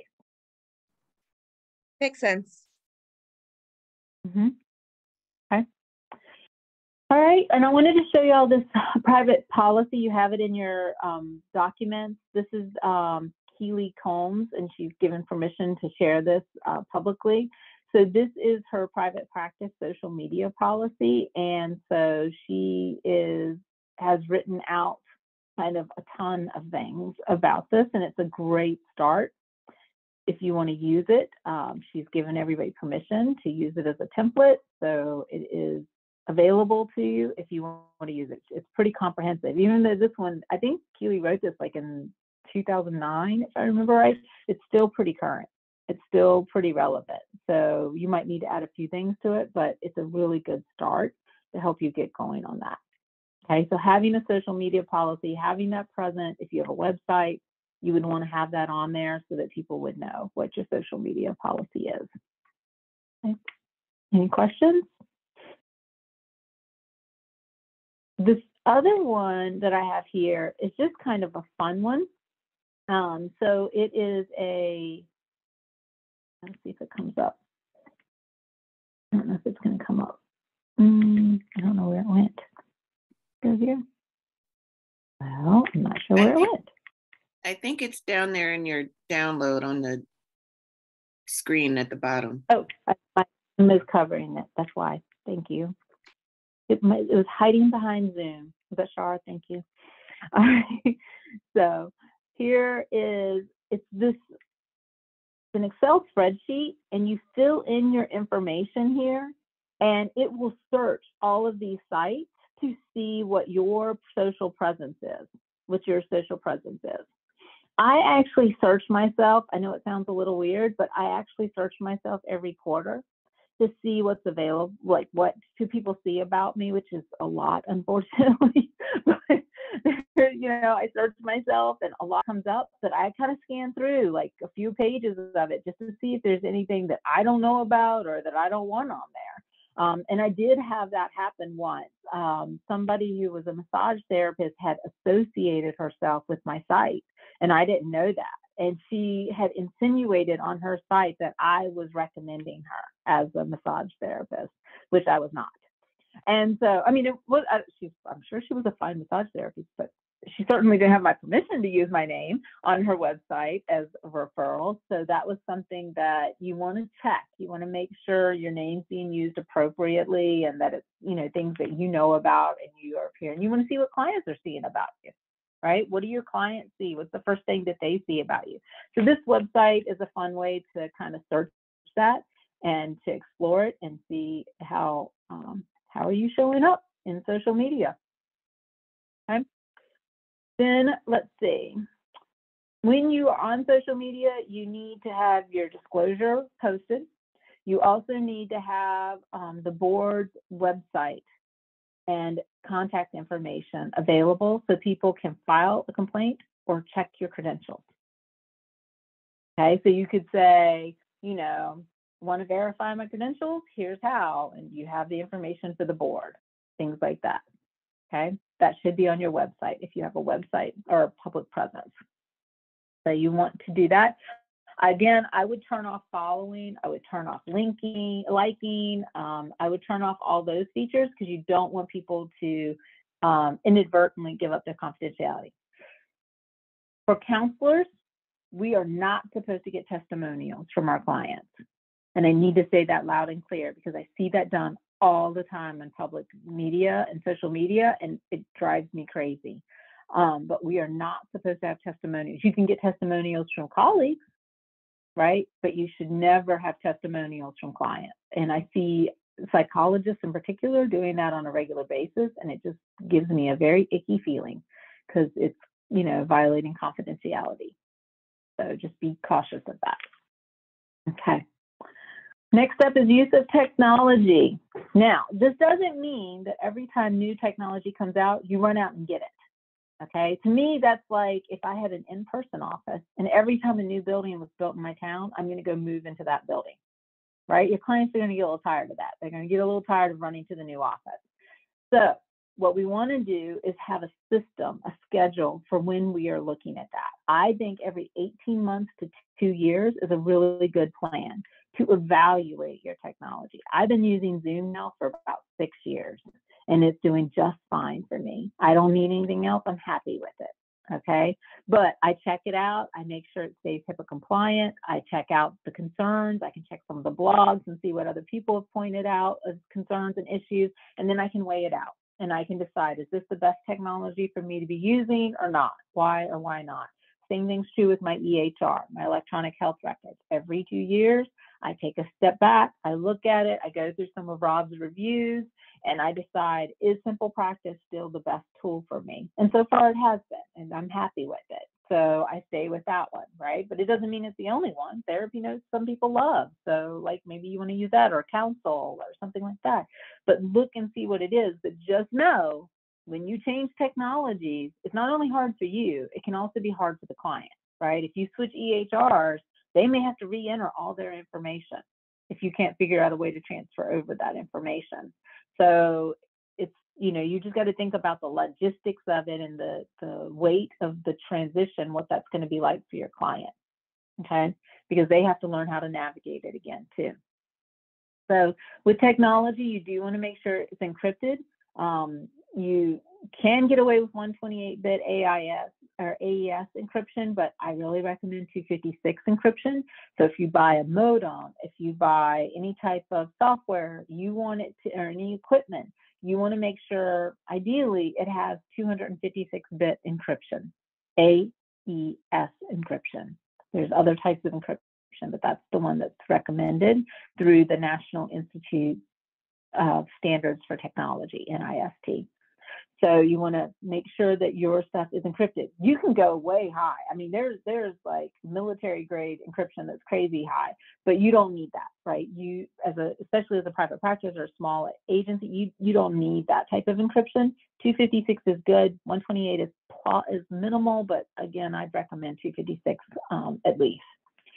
The other thing to think about with this, I'll just go ahead and mention with technology, is that information is transmitted megabytes per second, right? So Mbps, you've seen that on some of the things that you maybe have bought. You want to have 1200 or higher megabytes per second. That's the standard for that. That's for video. In order for your video to not have too much lag, that's the best way to do it.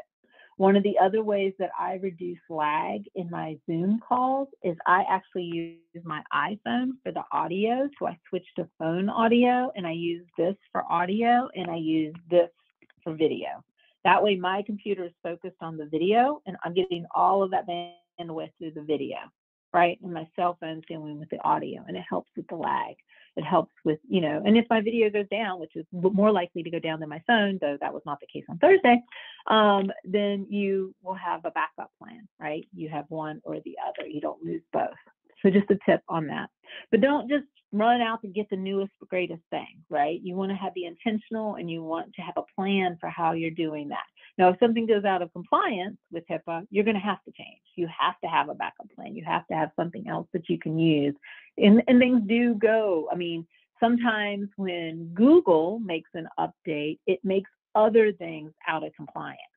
Right? So if you're using Google Chrome, for example, sometimes, Zoom will stop working for a day until they catch up with whatever Google did. So just be prepared and have a backup plan. For me, my backup plan is phone, right? It's always my cell phone. That's always my backup if Zoom doesn't work. And Zoom doesn't work all the time. Apps.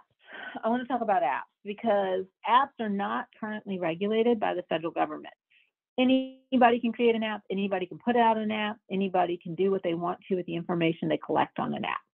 And that is a dangerous, dangerous place to be when you're talking about mental health, okay? So be very cautious about the apps that you recommend to your clients. If you haven't checked it out yourself, you shouldn't be recommending it, much like a book, right? You need to check it out yourself before you recommend it. Same thing's true, but now we at least have a resource to help us with this. So I'm going to show you the resource that we have to help us with apps. and that is through the American Psychological Association. There we go, American Psychiatric Association, and it's called the App Advisor. And it's a wonderful initiative through American Psychiatric Association.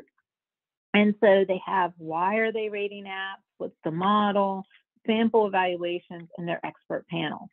And then there's a video that's kind of cool that talks about why they have to rate them, because nobody else is. The FDA has totally taken a hands-off approach with this. There has been some discussions of HHS getting involved, but it hasn't happened yet. Here's their panel. Here's the references. Let's find, where's the evaluation? Let's look at sample evaluation. There we go. Maybe. It's going slowly.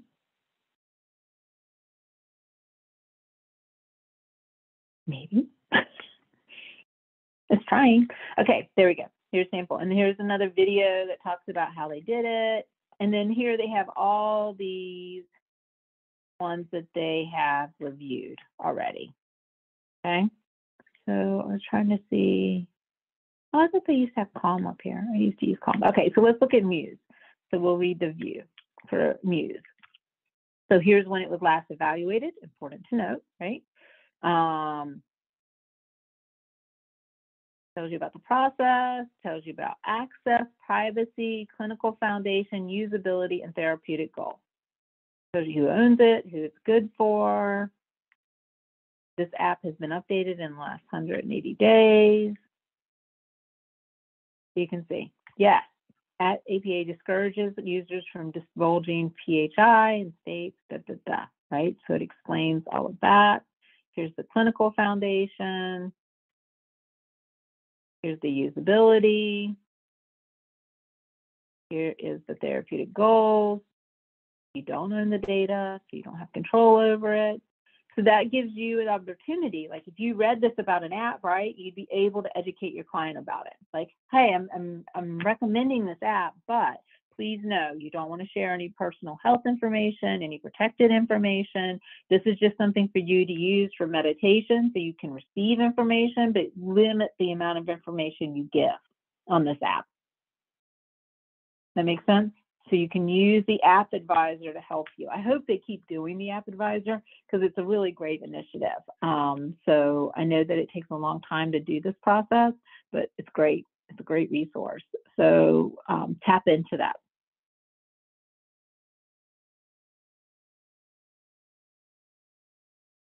Okay, so that's the App Advisor.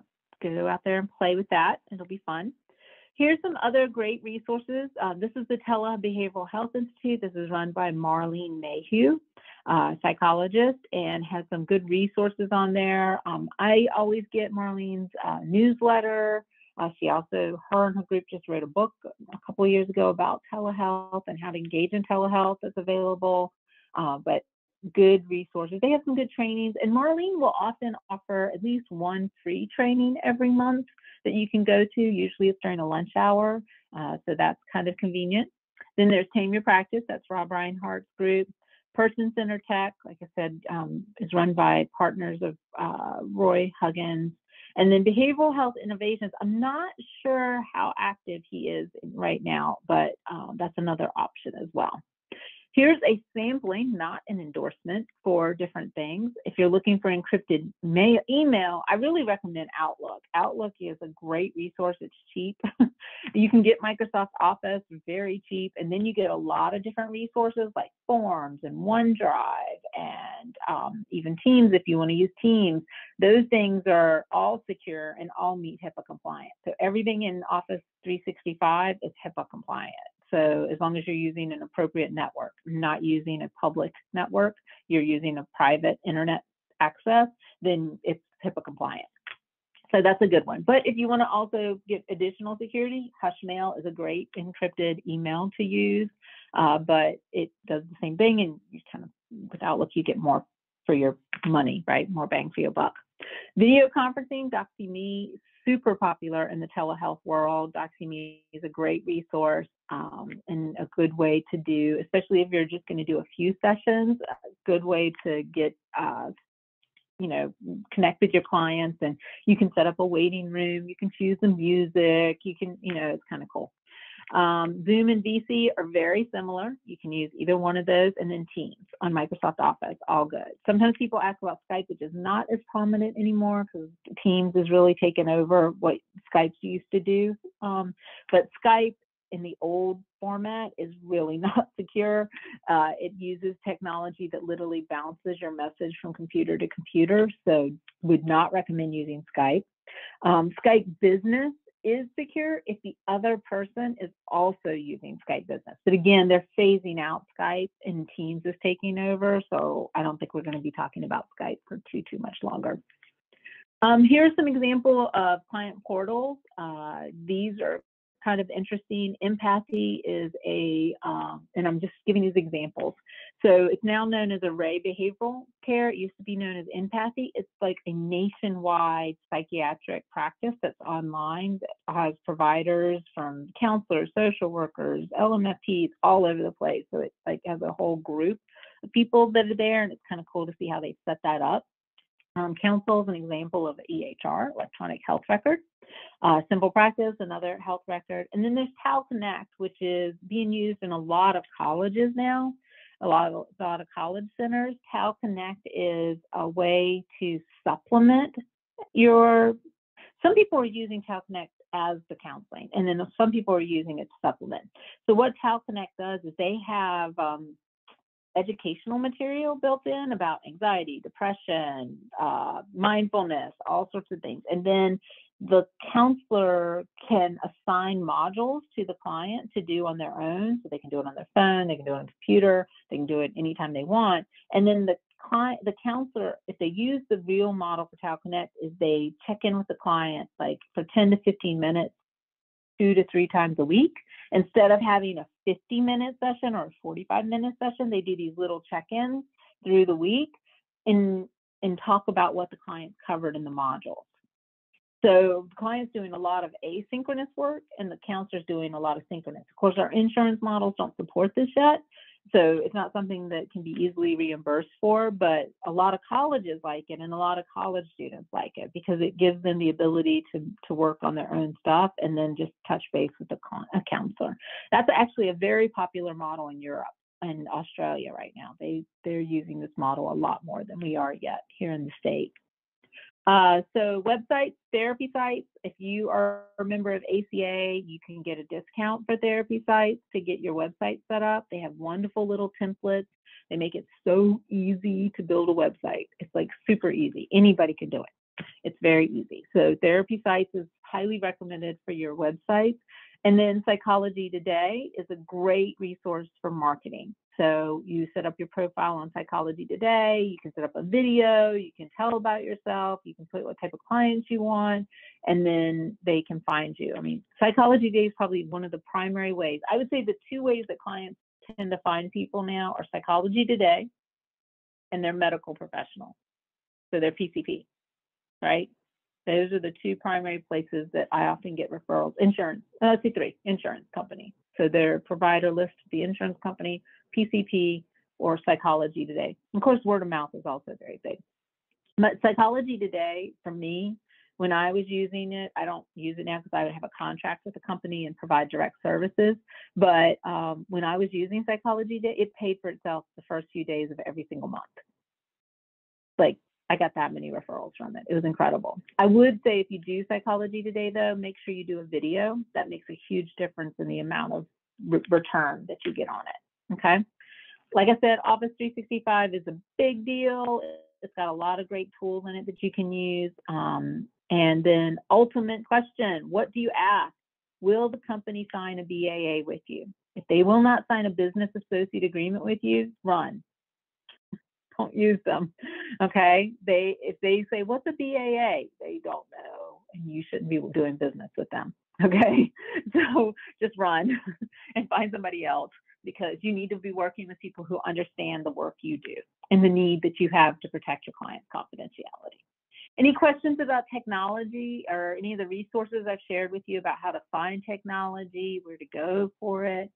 I know that the Telebehavioral Institute is working on a resource list of technology. So I don't think it's launched yet, but I know they're working on one. Okay, so much like Rob's EHR ones, they're trying to do one on other technologies. Any questions? You said something about Office 365 and it being like HIPAA compliant. Is it like, is that even without a BAA, or does it automatically incorporate? Well, the BAA is already on the Microsoft site. If you type in Microsoft HIPAA compliance, it'll take you to the compliance page for Microsoft, and they already have it on their website for you, so you can print it off. They make it super easy, very easy.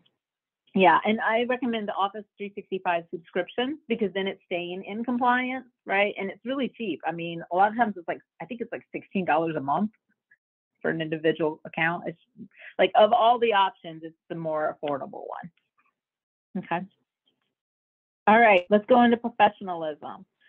Not everybody covers this in their code of ethics, but I want to stress it, and that is that we have to be professional with each other in our interactions with each other. It was amazing to me. I served on the licensure board in North Carolina for 6 years, and in the end, the last 2 years, I was the chair.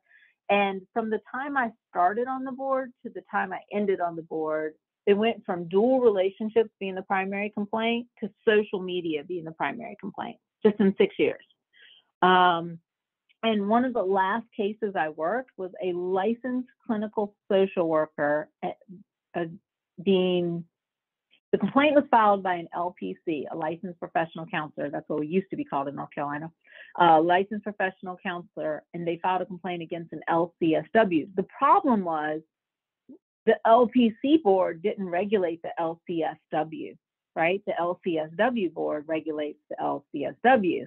So we actually had to do a joint board investigation. So the boards actually came together, which was unusual. It came together to do the investigation and had our 2 investigators do the investigation. And what we found was just unbelievable. The LCSW had taken it upon herself to build her marketing plan on writing negative reviews about the LPC, so that people were coming to her instead of to the LPC. So she was like signing up under all these like random profiles talking about this person and like dissing them on social media. And that was her marketing plan, was to get her own clients, was to put down the other person. Okay, that's not ethical. That's not appropriate in any way and form, right? So we need to support each other. We need to help each other. We need to hold each other up, right? And if we see somebody doing something inappropriate, we need to speak up. We have an obligation not to collude in that behavior, but to challenge that behavior, right? We have to act professionally. So I know that Shar would never do this because Shar is an awesome student, but let's say that Shar says, Susan has an amazing website, and Shar goes over and just copies and paste her website over there and then just changes her name. That's not professional, right? That's not professional. You got to create your own content or give credit for it, right? Or like Keely Combs has given us permission to use some of hers. I've given you permission in that first link, that disclosure statement, to use my disclosure statement as a template, right? So when you have permission, that's different, right? But even then, you should probably give some credit to the other person, right? So just be sure that you're being respectful, that you're treating each other with professionalism, that you're maintaining the academic standards that we've taught you in your programs. All of that doesn't stop when you graduate, right? You should still cite your sources. You should still reference your sources. You should still give credit where credit's due and verify that the information is correct. Whenever I present, I always say, this is me. I'm presenting as me, right? Which I think I forgot to do this time, actually, because I had already introduced myself in part 1. But, I am presenting based as me. I'm not presenting as the ACA incoming president. I'm not presenting as the coordinator of William & Mary. I'm not presenting as, anything other than a private practice practitioner who specializes in telehealth. This is me, okay? I'm not speaking on the behalf of anybody else. I have to make that clear because people don't know that. Right? People may make assumptions. So you have to, say who you are and really speak to that. So just be ethical. continue to be ethical. The other thing I would say is, let's say that Melanie and I become friends, and we're on Facebook, right? Then I'm not going to come back to Susan and say, you will not believe what Melanie did this weekend, right? If Melanie trusts me with her personal information, it's personal and it needs to maintain personal. It's not my job to bring it into a professional realm, right? So we have to keep personal and professional separate and distinct from each other. If we're going to have dual roles, we need to keep those things distinct. Okay? So that's my soapbox moment on professionalism. It's just mind-boggling sometimes. So ethics. We all know what ethics are, hopefully at this point. Ethics is a process. It is not an event. It's a process. If you don't have an ethical decision-making model, you need to get one. You need to have one. I am telling you, as the ethics chair and as the chair of the licensure board, whenever somebody had a complaint, we would always ask them, show us your ethical decision-making model. How did you make decisions about what you did? And that saved people, and it did not save people, right? So if they didn't have one, then they were struggling because they didn't have the documentation. They didn't have the rationale for what they did. So I'm giving you some ethical decision-making models just in case you need one. All right, so here's the ACA model. Here's the one that I use. I like Welfel, Elizabeth Welfel. She's got a great one. And the reason I like this model is because she has supervision, consult with supervision and colleagues. And that to me is an essential part of ethical decision-making model. You cannot function ethically if you're not seeking consultation. Okay, so I really like this one, but there's some others. Here's Porter and Gallion, here's Durham, there's lots of different ones. And then I've included some for supervisors, things that supervisors need to think about as well. Okay, this is an important piece for everybody. Seek legal counsel. Do not be afraid to seek legal counsel. Okay, if I make an inquiry on my homeowner's insurance, I risk my insurance going up. Okay, that is not true for my liability insurance. I risk my insurance going up if I don't make inquiries for my liability insurance. So use your liability insurance. Read the policy.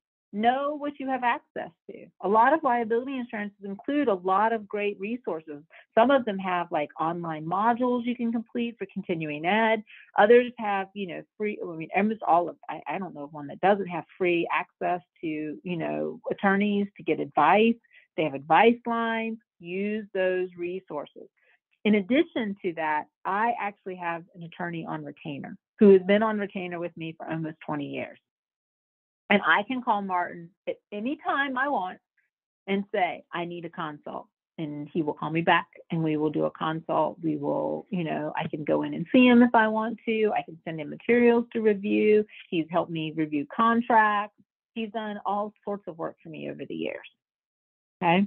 So it's, I think it's invaluable to have that. I paid $1,000 and it's been the best $1,000 I've ever spent to have him on retainer. Okay, so I recommend having that in addition to your liability insurance.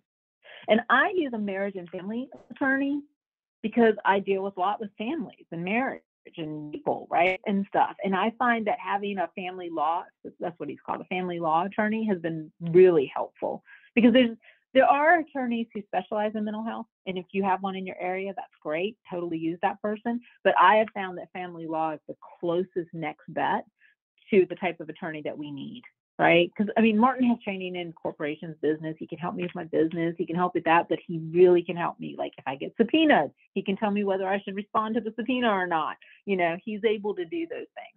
Funny story though, one time he subpoenaed me and I had to go to another attorney to see if I needed to respond to his subpoena because that was a conflict of interest. So sometimes you have those issues that come up. All right, any questions about ethical decision-making, having an ethical decision-making model?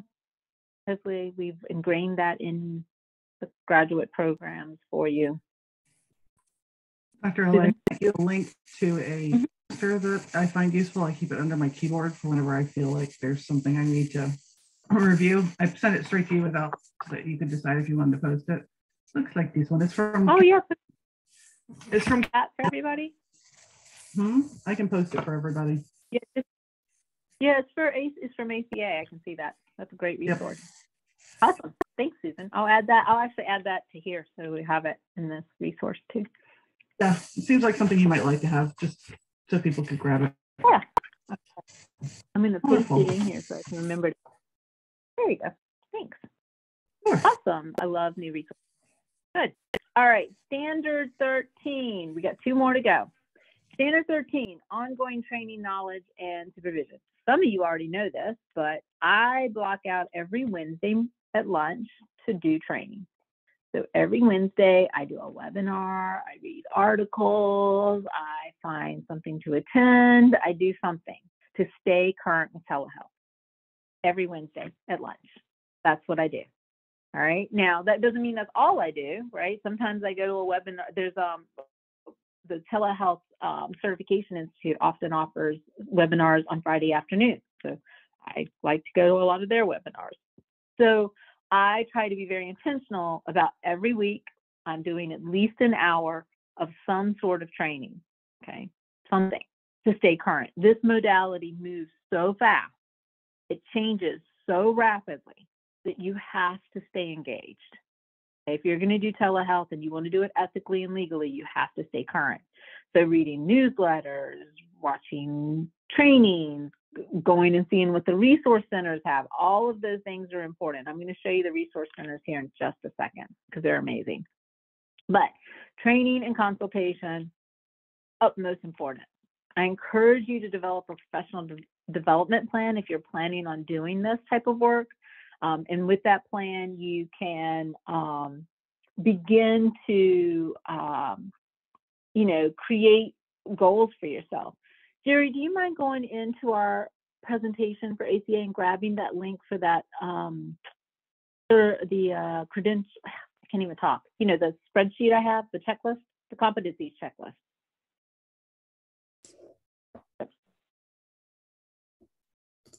So Jerry's going to grab this. It's a checklist of everything that you will want to know about in telehealth, and it's long, but it's a checklist where you can go through and check, like, I feel confident in this, not so confident, really whatever, and you can kind of use that as a guide for developing a professional development plan. So I would encourage you, if you have time, to fill out that competency checklist and just see kind of where you feel comfortable and where you think you need more training. It's a really good tool. So when Jerry grabs that, he'll bring that in for you. And in the interim, these are all great resources that do trainings, have resources available to you, just really good resources. So I was trying to see. Interesting. I don't have the resource centers. Let me pull that up real quick. Give me a second and I will pull up the resource centers for you because I want you to see those.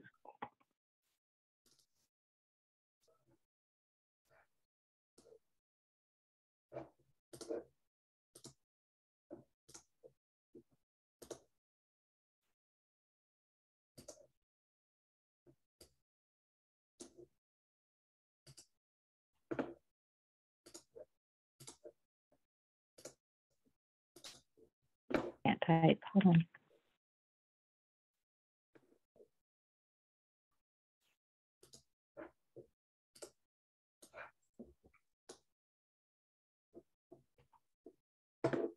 I'm clearly typing it in wrong. Hold on.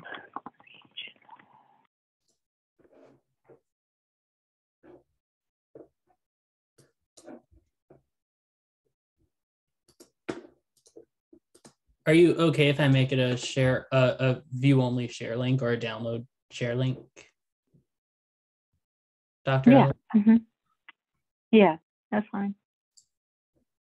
All right. I don't know why I can't get these to pull up real quick. Hold on a second. Let me try one other place.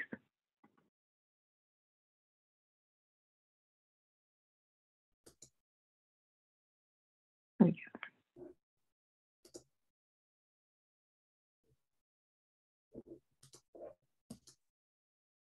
Resource center. That's why I was calling it a regional center. It's a resource center. All right, so let me share my screen again. This is a great resource too.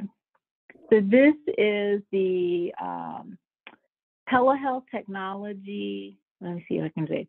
It's the National Telehealth Technology Assessment Resource Center. So they have toolkits, they have all of these resources. There's also regional centers that you can go to right here. So they have different resources, right? So here's the different events that are happening. So tons of things. I was trying to see how I could get to the regional centers.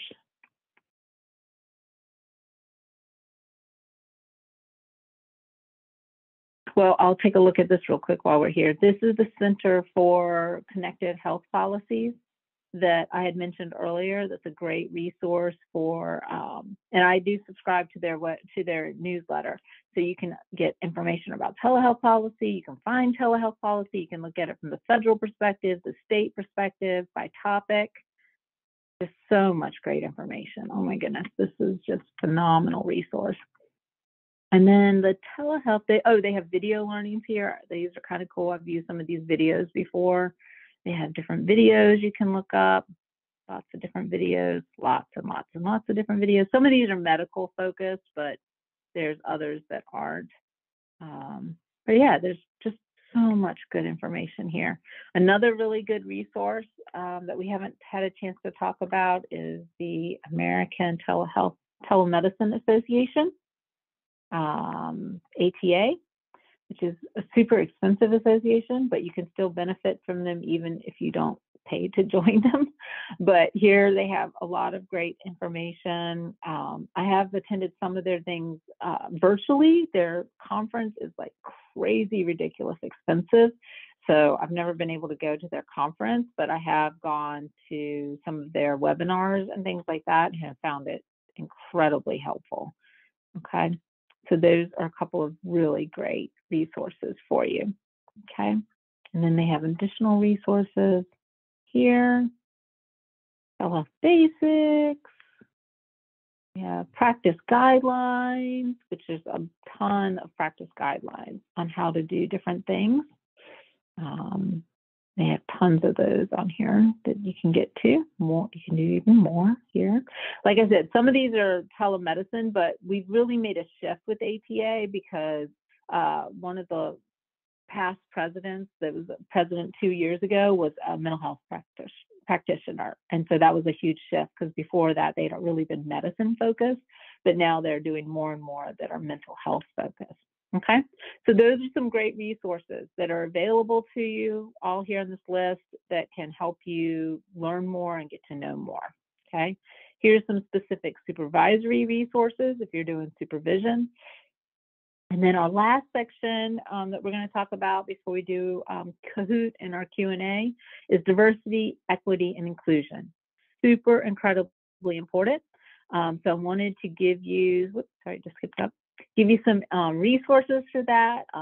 And really, let's start with disability. And one of the things I wanted to show you is this incredible fact sheet that I found not too long ago that was done. And that is over here. Find it. Where is the fact sheet? There we go. This fact sheet. That's the second one on that list. This is an amazing resource. Actually going to put this in some of our classes. It's so good. So they define disability, who's a disability, somebody who has a disability, has a history of disability, who's perceived to have a disability. What are your legal obligations as a clinician? And this is from the Telehealth Resource Centers, which is an amazing resource, great resource.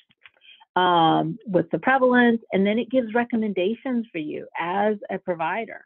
It goes through like what you need to do and how you need to do it. Like one of the big things is with every technology that you adopt, you need to make sure it's accessible. Can people with low vision read it?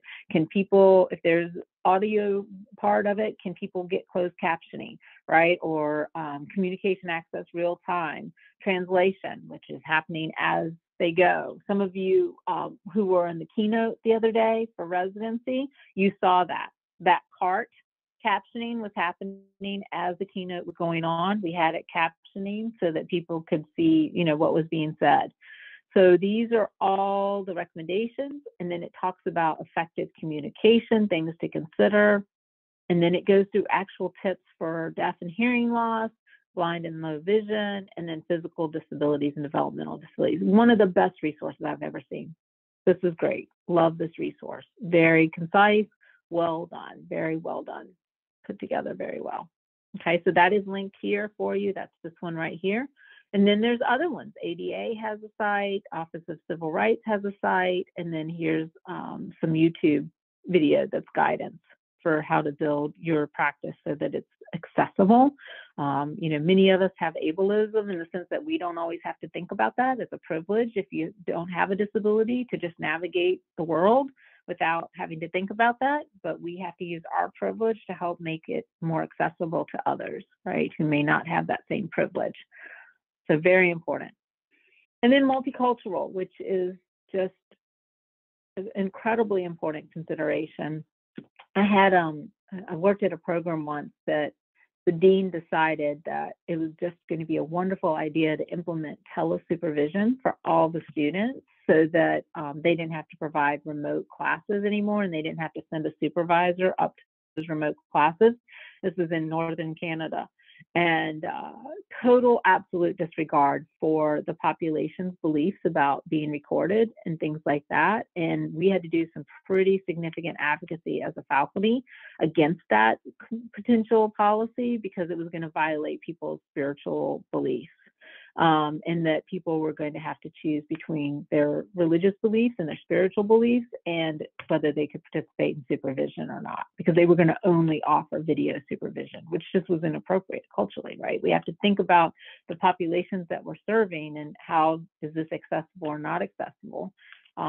For some of the families that I've served, especially from the Latino community, it's really been a godsend in some ways because it's allowed us in some situations to have family members who've been deported participate in counseling, right? They're able to participate from a distance and join us in sessions and being able to keep families unified in some way when a child might be living with a friend or with a another family member, but their parents have been deported. We've been able to maintain unification efforts by giving and using telehealth. So there's pros and cons. You have to think through all of those. So you have to think about how is this helping my client? What are some of the concerns about it? One of the ways that I really love to learn about my clients' culture is creatively. I might ask the client if they could bring a couple of items to a session, right, that would help me understand who they are and where they come from. Or maybe I'll use the Where I'm From poem, which is a poem that was created by Georgia Ella Lyons, and help them, they write out the poem. Or the teens like to give videos for me. They like to show me a song or videos they think really captures them. They share pictures from their phones with me to tell me about their lives. So I can do all those things to help understand my client's culture. I can also, just flat out ask, is there anything that I need to know about your culture or your language or any disabilities you may have that may hinder your ability to use this modality with me, right? To engage with me fully. Help me understand that so that we can navigate those together. So really respecting that client autonomy and knowing the client has the best ability to help themselves. And my job is to create a space that's appropriate to that. So here's some questions you can ask yourself or ask your client about cultural considerations and meeting the client where the client is. I remember I worked with a student once who was just like, I can't see this client. They don't have any space for confidentiality, but I mean, culturally, that was just kind of the nature of that family, right? Like there was no privacy. That wasn't part of the family's culture. And so we had to work with the grandmother and with the child to create as private a space as we could, while also acknowledging, there was like 8 people living in like this small, tiny house. Like we had to work with what we had. So you just have to meet your client sometimes where your client is and not think that I can't do this. I would rather a person have some service than no service. Right? So you have to find that compromise and that balance and really be respectful of the client's culture and what that might mean. Any questions or thoughts anybody would like to share on this? I could do a whole session just on multiculturalism. I do. I have a question about that. Yes. Okay, so as a general rule, we should not be asking clients to show us pictures and things like that. So when you're working with someone who has different experiences, would we wait for the client to say, hey, I'd like to show you some pictures because it's okay for us to ask for items and things, or would you go ahead and ask to see pictures that would demonstrate who that client is? Yeah, I don't understand the part about we're not supposed to ask the client for pictures. I didn't think it was appropriate to ask to see pictures like on their phone or to just that kind of thing. Maybe I missed. No, you can totally ask. I mean, if they want to share, right? They have the right to share. Maybe it's something I said in the first part that maybe is being misconstrued, is that I don't ask them to send them to me. Okay. So they don't become part of the file. Okay, gotcha. So I wouldn't have them email them to me or send them in some way that they would then become part of the clinical file. Okay, that makes sense. Okay. So, but they can totally screen share with me, or if they're with me, they can show me, you know, but I mean, kids especially, they love to bring stuff in, you know, like my younger kids, they'll take me on, like I said, Minecraft tours, and we'll play video games, and they'll play video games. I'm terrible at them, but they'll play them and I'll be with them while they're playing the games. Like whatever you can do, you can use the technology to help, right? To share the screen and things like that, then they can give you access. You know, the other thing to think about culturally is you're going to get a lot of access when you're doing telehealth to the client's world, right? More access than you would if they were coming to your office. You're going to see the interactions of family members. You're going to see what the house looks like. You're going to see, you know, you're going to see maybe discipline being delivered at times.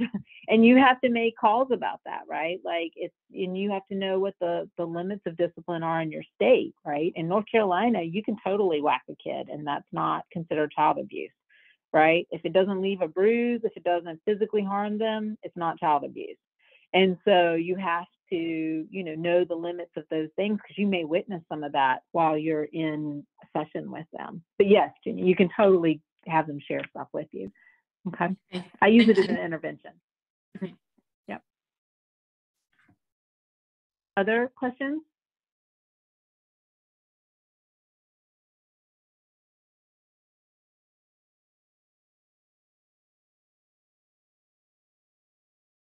All right. Well, then you obviously are ready for Kahoot. So we need to play Kahoot. So let's see how much you've learned. All right. So I'm going to stop sharing for just a second so I can get the Kahoot up. Instead, I minimized it. There we go. So if you haven't done it yet, you can download Kahoot. It's Kahoot. It's an app that you can download on your phone.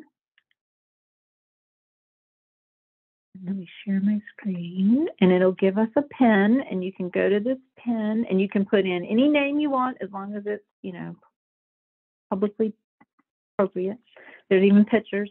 So the pin, and there's a QR code you can scan too. The pin is 5392368. 5392368. When you pull up Kahoot, if you're going to play, love for as many of you to play as we can. You can join. That's what I'm talking about. Goddess, that's awesome.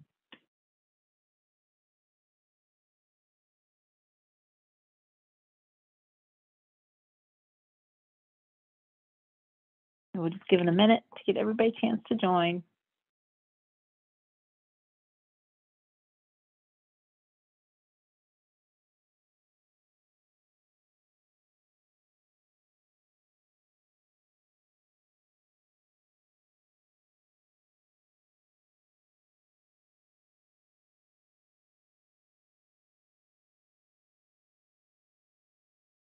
All right. If you're not in, play in your head. We'd love to have you play. If you're still joining, you'll join as soon as you can. All right. So we're going to go ahead and get started. So for those maybe new to Kahoot, what's going to happen is a question's going to come up. I'll read the question, and then there'll be 3 choices: yes, no, maybe. Okay. Yes, no, maybe. And you get to choose which one you think is the answer to the prompt. Okay. So yes, no, or maybe. Here we go.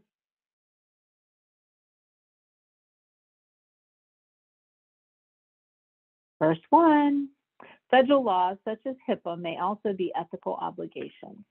or true, false, maybe. True, false, maybe.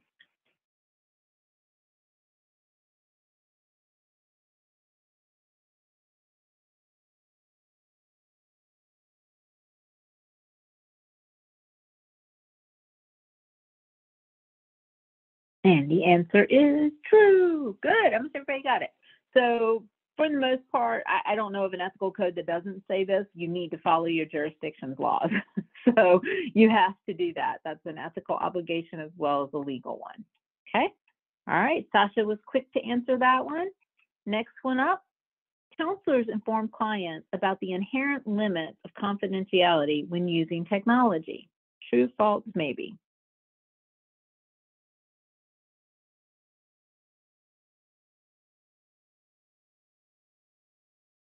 Rue, good job. Yes, we are the ones that are responsible, and it's not an event, it's a process. So we started at the beginning, and we continuously educate and help our client protect their confidentiality throughout our relationship. Good job. Sasha's holding on the lead, followed by Ladybug. Next up, a supervisor may friend a supervisee on Facebook, but not a client. True, false, maybe.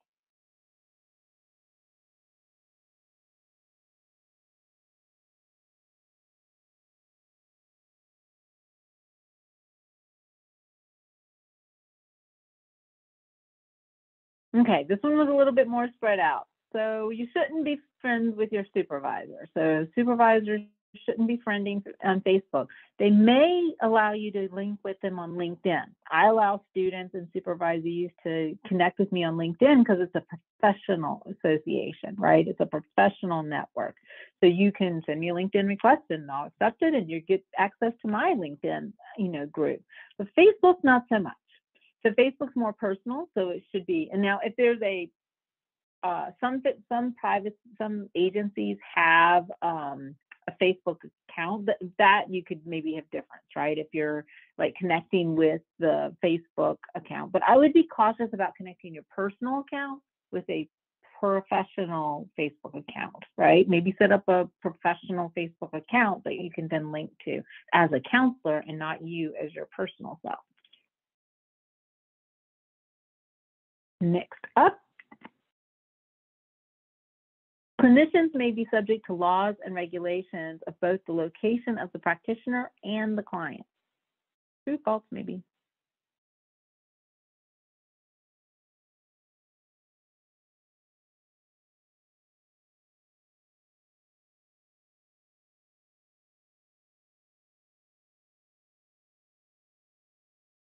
Yes, true. Good job. Well done. Yes. Sometimes it's the location of the client, sometimes it's where the client resides, but most of the time you probably should be licensed in both where the client is and where you are. Sasha's holding on to the lead. She's not budging. All right. A client may self-refer for distance counseling services and determine his or her suitability or their suitability for services. So his, her, or their suitability.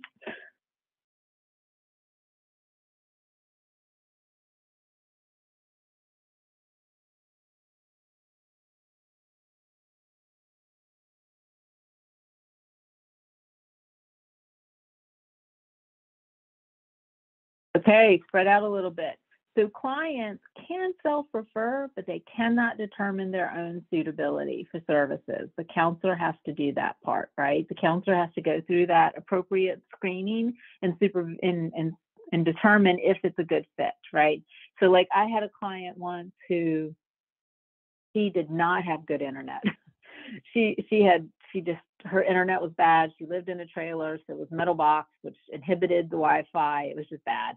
And she also had a hearing impairment and she depended on lip reading, right? She was not an appropriate choice for that particular modality, right? It just wasn't a good fit because there was such a delay. She wasn't able to read my lips effectively. And so we actually ended up providing in-home counseling for her. Next up. A therapist may review a client's LinkedIn profile prior to meeting with the client. True, false, maybe.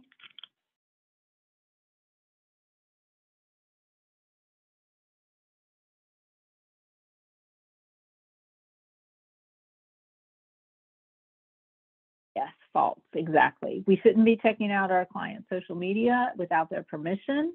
I really wouldn't even do it. I would just, they could show me something if they wanted to, but I'm not going to go out there looking on theirs unless there's an emergency and I need to look at it to find out where they are. Okay.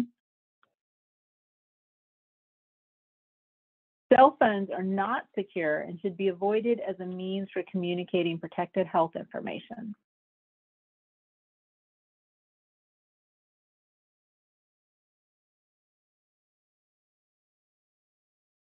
Okay, trick question. It is maybe.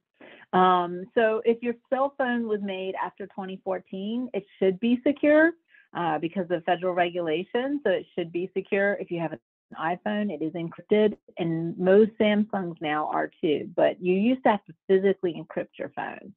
So if you have an older phone, it may not be encrypted. So you need to make sure that it's encrypted and that it's secure. If you've got a new phone within the last 2 years, it's probably encrypted. So. But it's a maybe because it depends on what type of phone. I actually had somebody at one of my trainings that still had a flip phone. So some people have some old phones out there. All right. Next up, clients should be informed that recordings may not occur without written consent by both the client and the counselor.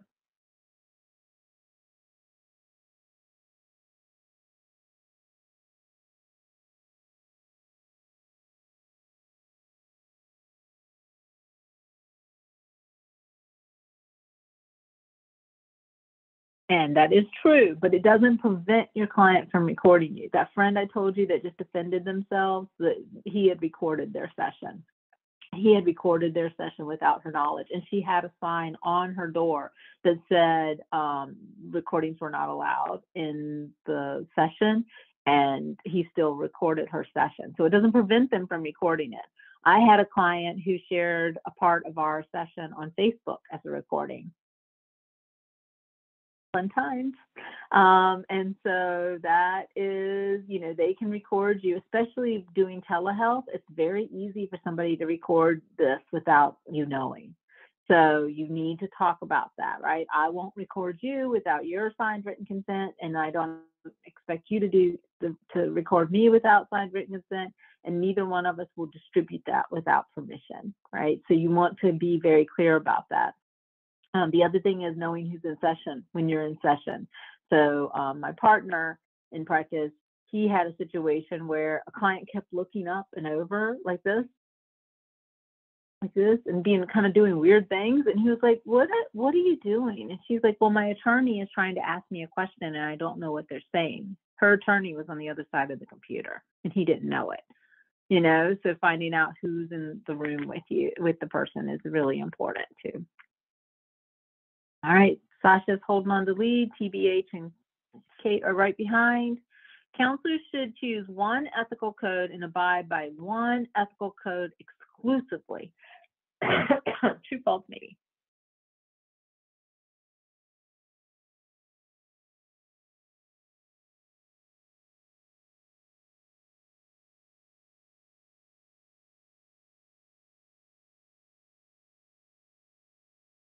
That would be false. Glad most of you got that one. The reason is that no one ethical code covers everything you need to know, especially for telehealth. So I recommend having 2 or 3 that you use. I use ACA, NBCC, and NADAC. So I find those to be really helpful in keeping me, on track and guiding me in my decisions. So it's really an integrative process. Okay, next one. As long as a practitioner is licensed, a practitioner may provide telehealth services.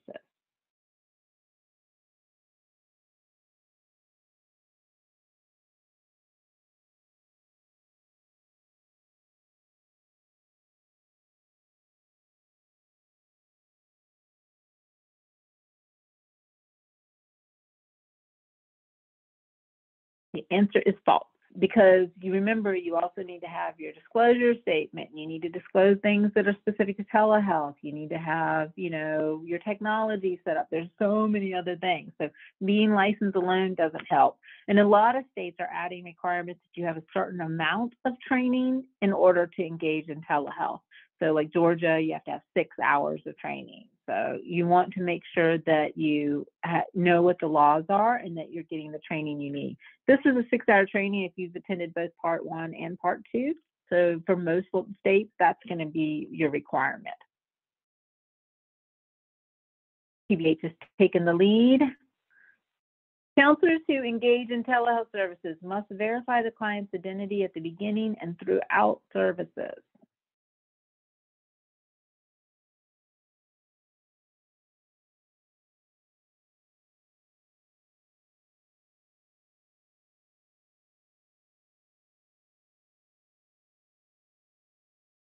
Yes, very much so.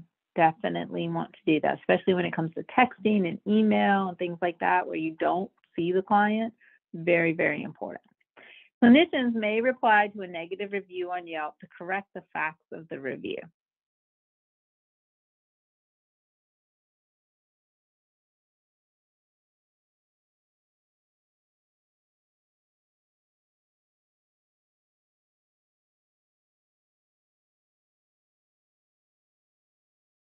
Answer is false. So we don't want to be posting because then we're potentially violating confidentiality. So we just have to kind of suck it up and let them say what they want to say. And sometimes you can file a complaint, you can request that the company remove it, but that doesn't always work. So just know that, just let it be. Easier, and you'll be less likely to violate somebody's confidentiality in the process. Couple more. A clinician who maintains a social media presence must provide electronic links to relevant licensure boards.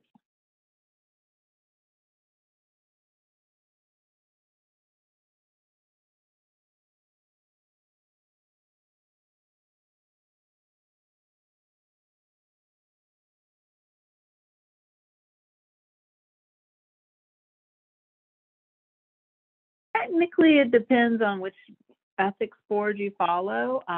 NADAC requires that clinicians do that. Others haven't gotten to that point, but most now require that you have information about how the person can either file a complaint against you or verify your license and credentials. It's good practice, best practices to have the links on there so that they can do that. So, but right now, some of the boards are just saying provide information. They don't necessarily say links. So that one was kind of a tricky one. Flash is back in the lead. Two more. Counselors and clients must abide by counseling boundaries separating personal and professional. Read that one carefully.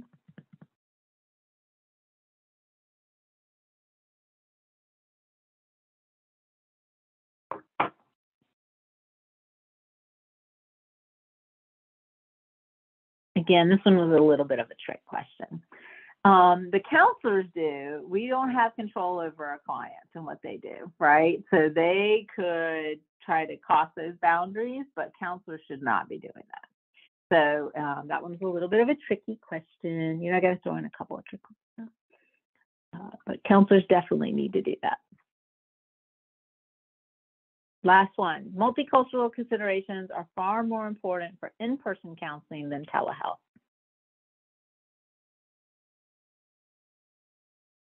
Thank you for getting that one right. Yes, false.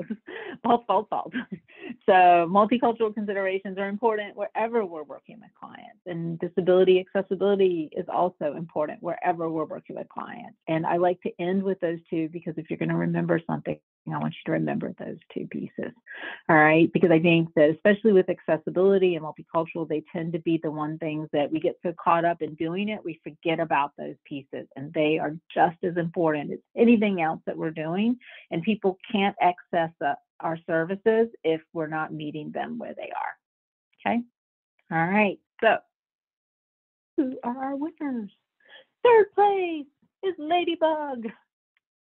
Second place, TBH. I believe first place is Sasha. Good job, Sasha. Yay. And then we have a fourth and a fifth, Clem and Lexi. Well done. Yay.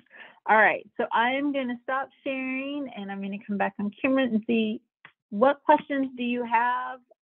Is there anything else I can answer for you? And I'm going to grab the link for the evaluation while I'm doing that. closed on me. So you can ask me questions while I'm grabbing this link if anybody has one. And just come off mute because I'm not looking at that screen right now. Hi. So I don't start, I guess, practicum until spring 2024, or I think that's right. I just had my first residency. Yeah. So I wasn't sure about, does this count towards that, or when it comes to that time, I have to do it again? Is that? Yes. Okay. Good question, Alexis. So if you're William and Mary, you have to do the training within 6 months of your field work starting. The reason being, it changes so rapidly, right, that there will be changes. So yes, you get to sit through this again, either asynchronously, right, by watching it, because we do put it on the program office, or you can come to the live. I try to do it every year, usually around March. So I try to repeat it every year. So there's a new one every year so that we are staying current. Okay. If there's a major change, I posted in the program office too, that it's there. Okay? Yeah, that's fine. Sorry, I'm getting my years mixed up. Thank you. Appreciate it. You're welcome. You're welcome. All right. Others? Anybody else? And I just put the evaluation link in the chat for you. So you'll need to fill that out if you want a certificate.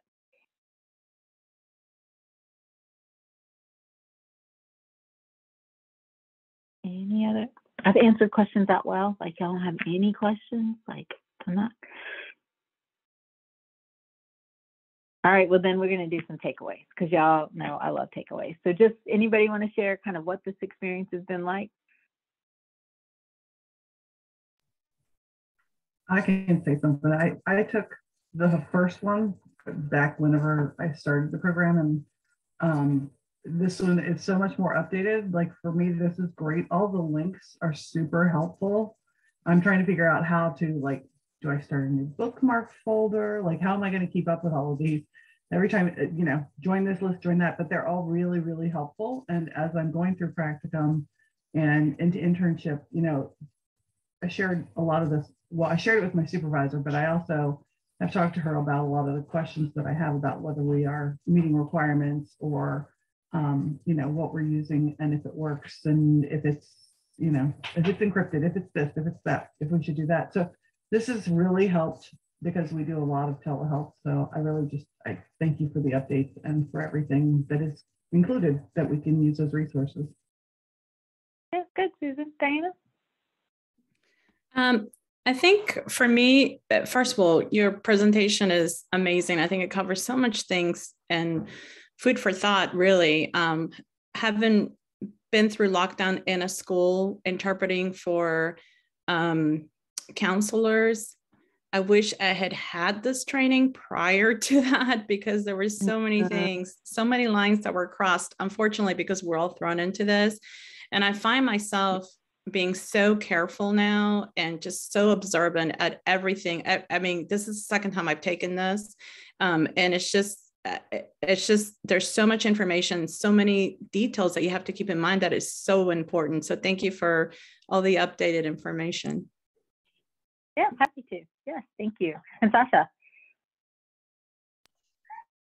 Oh, it felt kind of overwhelming to have so much information to try to integrate, but I'm really glad that there's a resource that I can refer back to. And I'm glad that I'll be taking it again at least once, since it feels like I definitely can't take all of the nuances in with one training session. No. So.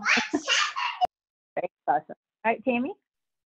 Yeah, love the resource that we can tangibly have, because as you were going through, I did take the last one as well. This one is just, it's amazing.